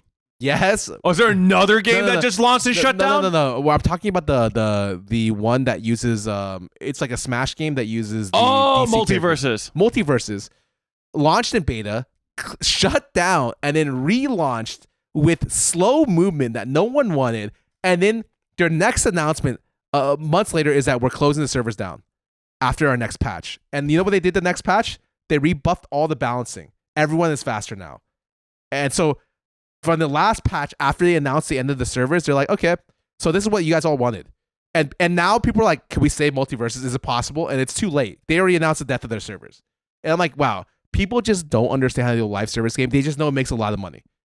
And so everyone is chasing the gotcha high, and it's kind of annoying. Riot Games right now is chasing that monetary high because there's no competition. When you think of like live service games, Riot Games has most of the games on by the balls. Hey, but that MMO's still coming out, right? Not in my lifetime, it's not. Did you hear Blue Protocol got saved? By what? Holy, okay. Wait, what? How? Big news. Not big news. For if you're an MMO fan, one, you're coping out of your ass if you think there's going to be a good MMO anytime in the near future. MMOs are a genre that's always going to fail. I'm just going to throw that out there. Too many resources, too risky, no one could do it well enough, pretty much. Blue Protocol was going to be, it's like Sword Art Online MMO coming out. It's been hyped to Western audiences for, I shit you not, over 5 years. It looks beautiful. It's literally Sword Art. It's like a 4-player. They go into dungeons together. It's like cool. It got released in beta in Japan, and it got released in Japan, and it was just bad. There was so much grinding. It was like really fucking. They literally difficult. canceled the release and the in gameplay. the West. The gameplay was not good, and it never even got to the West. Okay, a Chinese investor was like, "Hey, we see that, we want it." They took Blue Protocol, saved it. It's now called Blue Protocol something something. Like there's an extra 2 words after it. And they redid everything. All the UI, the combat is better. They redid everything, and the base product is still Blue Protocol. And they're trying to do all the things that were problematic before. Are they gonna release it to the West now? I think they're gonna release it at some point. You know, John was trying to hype Blue Protocol to us, and I was like, wait, John, whatever happened to Blue Protocol? I was like, oh yeah, the game is shit and it's never released into the West. Yeah. So now it's been saved. It's technically been saved. I don't know if it'll turn out to be a good product, but it's another example of like China's got a boatload of money for games. I think especially Chinese games, MiHoYo, the HoYoverse has gotten everyone crazy. Wuwa, Wuwa's doing great in China apparently. Like people see gacha, and then people see in China how it's doing so successful, and they're like, we want a piece of that. Gambling has never been more accessible. It's actually crazy. People like for normal people who watch sports betting has never been more like sports betting is so easy. It's like unregulated. Everyone could do it on their phones now. It's crazy. Yeah, and then afterwards, on the gaming side, we got gotcha everywhere. Overwatch is bringing back loot boxes, baby. I don't even know if that's like not even gotcha at this point. Actually, it's not gotcha. Well, it is gotcha, but like apparently you can't pay for them. Like it's just like a free reward, which is I think a very pro-consumer update. Yeah, and that's like what Hex Chess used to be. Yeah. Which is very sad. I'm surprised that they were so bluntly honest about it. Like, yeah, sorry guys, we didn't like that you were getting free shit. So go fuck yourselves. It was really awkward. Yeah. I think Riot Games is definitely like little tone deaf, or not tone deaf. Little like they can't read the room. Yeah, it's definitely one of those things where like they keep pushing their monetization to the limit right now, and people are starting to catch on. I noticed as soon as I could load up my account with $500 at a time. You can do that now? It used to be 100. Yes, that was the cap. It's 500 now, I'm pretty sure. Yeah. Ever since TFT, TFT caught the Asian market, China by storm. People in China love spending money for power, apparently. And so once they realized, China people will pay for this, I think the West will do too. They did that. Then it snuck into League of Legends with I think there's like a super expensive Jin skin. I bought the super expensive Jinx skin. Jinx skin, and there's like a Jin skin. And there's also now a set skin. Yes. And I think ever since then, dude, Riot's been pushing the boundaries of monetization. It's a little bad. It's a little bad. As a person who is a Riot shill, plays all the Riot stuff, I don't like where it's going. Same. Also, like, I fucking love gacha and gambling, but like this is like, there's only so much gacha a man can have before they realize, that's not. You gacha too close to the sun. Yeah. Yeah. But you want to know what else I've been up to? What? So, I feel like in every man there is a non-0% interest in the Warhammer 40K universe. Okay. So Amazon released a anthology video game series called Secret Level. I did watch some of that. And most of them were pretty whatever. But there were some that were pretty good. Okay. Like almost, some would argue like really good. Kind of really good. I think a lot of people thought that the Warhammer 40K one was one of the really good ones. And also the Armored Core one was also one of the really good ones The as well. Sonic one was okay. You know, I'm not Sonic? Was it Sonic? Mega Man. Sorry. Mega Man was okay. But yeah, so that episode with Warhammer 40K, I was like, oh shit, this is dope. Like, this is fucking cool. I could watch a whole series on this. And then the guy who did Astartes, Yes. he released a trailer for Astartes 2. Oh. Yeah, so that was fucking sick. Basically, I think it's like, I think it's called like the Death Squad, Death Corps, whatever. It's supposed to highlight some Death Squad. Is he still doing everything by himself? I don't know if he's doing it by himself anymore, but I'm pretty sure he works for Warhammer. Yeah. Or like, So yeah. for people that know, the guy who Astartes is like a fan created animation of Warhammer, Yeah, and it follows the Space Marines, and it is just it's fucking good. incredible. It's the fucking best good. animation that's ever been done for the Warhammer universe. Like And- better than like the stuff that's like officially made. Like the people who pay for it and help him with his Patreon, he like asks some questions. He's like, yeah, like what do you, like what armor detail or like what, like they're so into it that he makes sure he gets all this stuff like Like the authenticity is perfectly unreal. authentic to the point where Warhammer hired him. Yeah. And he's working for them now, I'm pretty sure. Yeah, so because of that, I started reading the Horus Heresy. I started reading Warhammer 40K books. That's why you haven't been reading manga. Yeah, I've been reading Horus Heresy every night now. And How pretty is good. it? It's pretty good. I like it. I'm still pretty The Horus early on. Heresy about Space Marines? So it's like the early history of the Imperium. Oh, not early history, but it's like it covers like one of the biggest events in the Imperium of Man, which is like where like a select group of Primarchs, which are like the Ultramarines, like the ones that are like the fathers of the Space Marine chapters. I might be getting a lot of this lore wrong because I'm very new to this shit. Basically, the big boys, like a group of them, essentially betray the God Emperor and turn to the forces of chaos, which are like the evil, dark, twisted gods.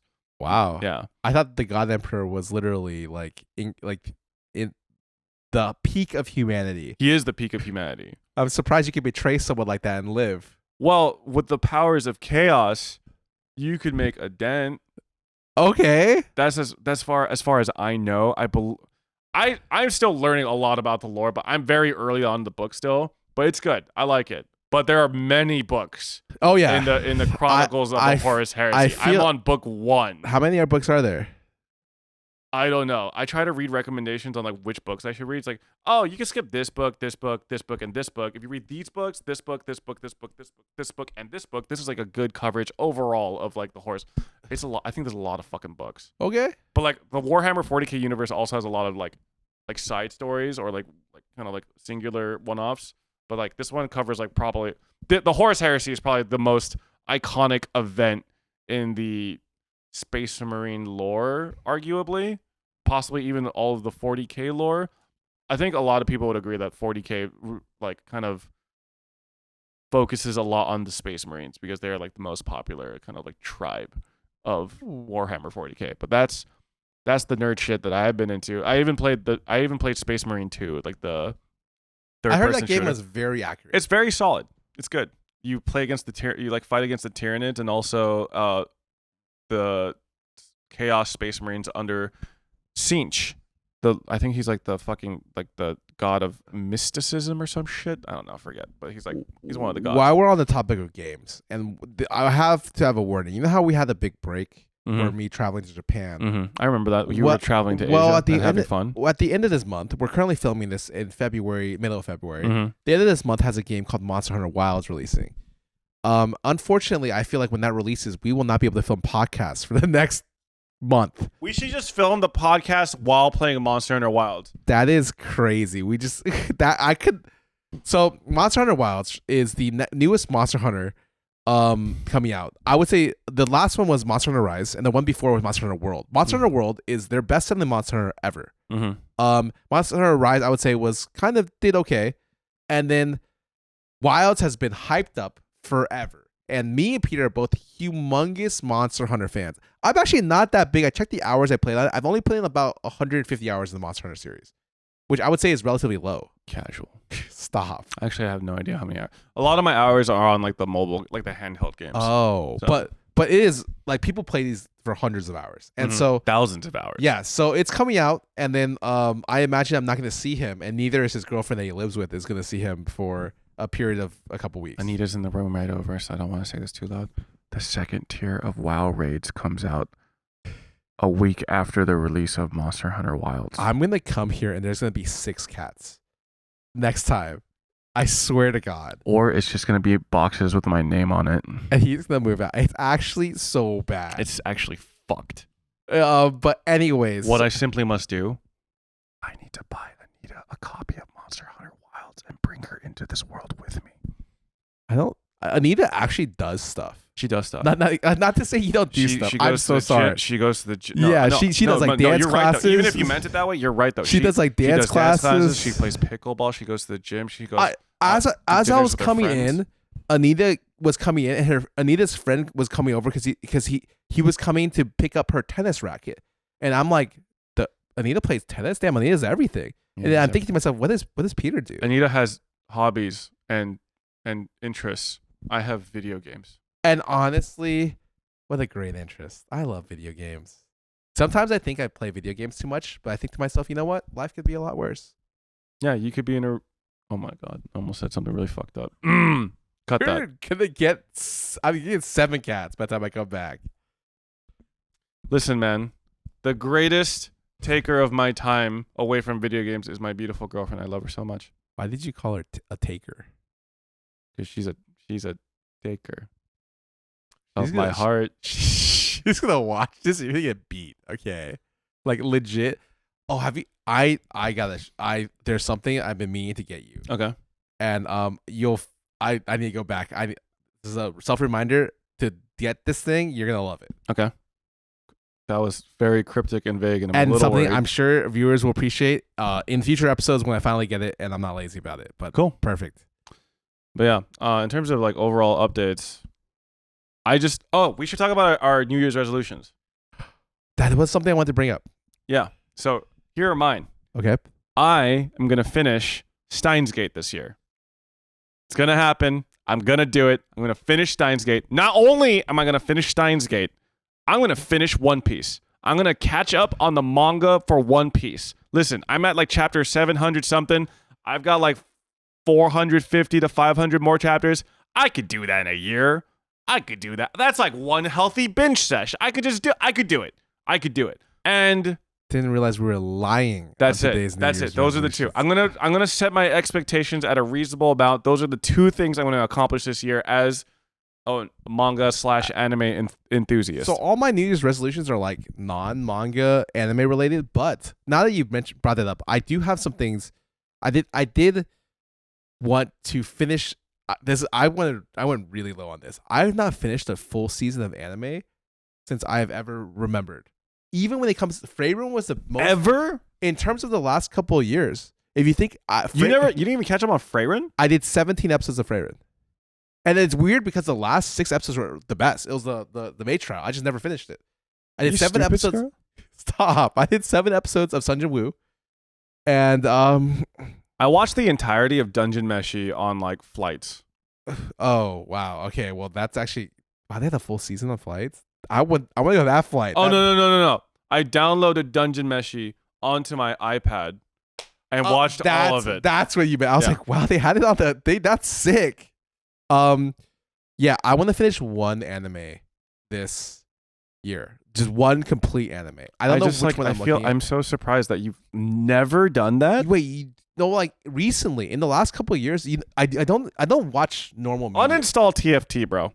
No, now, dude, I can't help myself. I get distracted by like something on my phone, and it's like either reading or it's like Balatro or something, and it's doomed. Like Balatro DLC is coming out this year. Balatro, yeah, you're fucked. Yeah, it's not my fault. I'm just glad that Balatro didn't hook me the way it hooked like other people. You haven't tried it. I have. I played like for like 15 to 20 hours. Oh, it's just like I just don't think I'm that. Wait. 15, 20 hours is about. I mean, I've only played for like 40. So like that's. I'm like not good at that type of game, and I think that's why it didn't hook me. It does. Like your dopamine you'll have like one god run, and you'll be like, that was it. Cause like I'll hear like plung plung plung. Oh, it stopped. When I watch other people's streams, it goes plung plung plung plung plung plung plung plung plung plung. Yeah, mine doesn't do that. I think aside from that New Year's resolution, I would like to do something animated this year. To make something anime, and by me I mean me hire people to make something anime this year. With your budget or OTV's budget? My budget. I have an idea.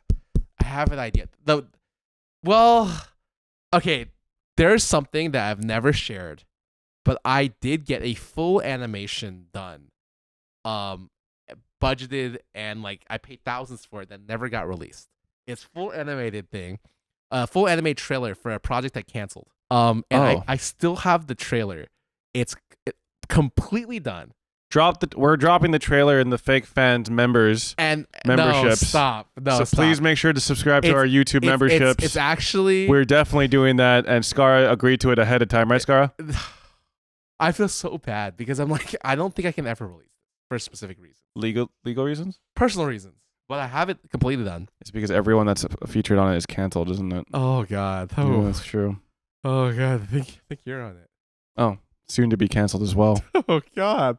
But yeah, I have I like the idea of doing something like that. I want to do something more in like the kind of animation space. I just don't know exactly what I want to do. I think the thing, big fucking wiggly honkers and a huge dong. Remember, more representation for anime dong. I meant like an anime. Is it going to be like a trailer or like just like a proof of concept type of deal?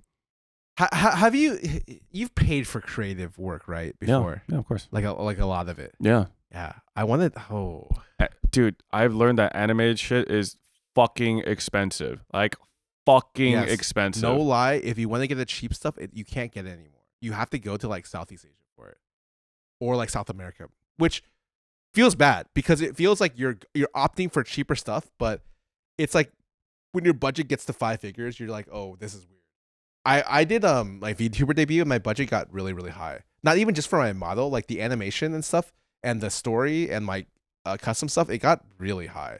To the point where I was like, wow, I'm paying thousands for this. But it was a passion project. So I was able to, hey, Winry, why are you hitting me with it? Yeah, my cats woke up from their nap, so they're kind of going sicko mode right now. Oh. Hi, baby. Yeah, Peepo's looking over there. What do you think would be a good resolution for me? I seem to be coming up with resolutions that are like, but my only resolution that full season of anime.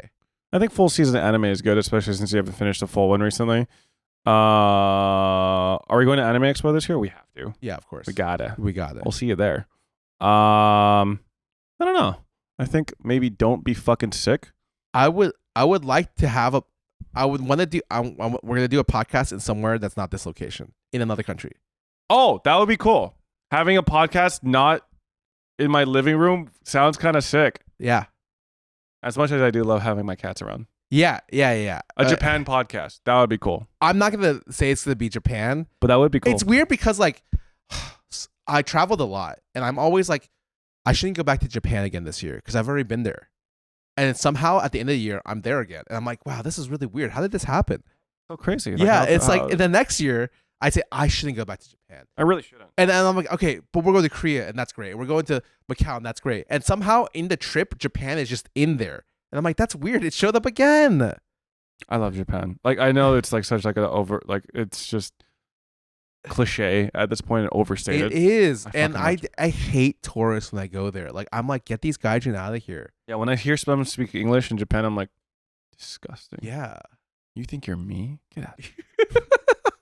Okay, we're going to do an episode that's not in this living room overseas. Can I be there too? I mean, I would hope both of you guys I don't know. Maybe I'm just like, maybe you replace me with Sea Dog VA or some shit. That would be so funny. That would be fucking funny. Where it's like, you're like, well, you know, Anita did say, I'll replace you with Anita. And we'll have like a little camera over here. It's you watching the cats. Okay, don't propose this because there is going to be a lot of people that are like, wait, actually, yeah, replace Peter with Anita immediately, like right now. Yeah, those people are just people who love K-pop. I'm not gonna lie. Actually, she is a bigger anime weeb than both of us. I do want to bring Anita on like at least once every season. Yeah. I think she is honestly the most cultured of us three. I mean, which is she really like, literally works for Crunchyroll. Like she knows which animes are popular because her job kind of revolves around that. Like she knows the shit. We're really living up to our name. Yeah. We don't know anything. And that wraps it up for Fake Fans episode 29. 29. Thank you guys for coming. We'll see you guys next time. We'll see you definitely not in 4 months. Also, we're going to open some Terastal Fest Pokemon cards that Felix hooked up for us in the bonus content for YouTube members. So make sure to subscribe to YouTube We're gonna memberships. open a God pack for sure. For sure. What are the chances? Like 0. You know what? Fuck it. I'll grab one of my own Terastal Fest boxes. We gotta have a pack off. You want to just slap I'm off for the down. pack up? Okay, let's do it. All right, see you there. Goodbye.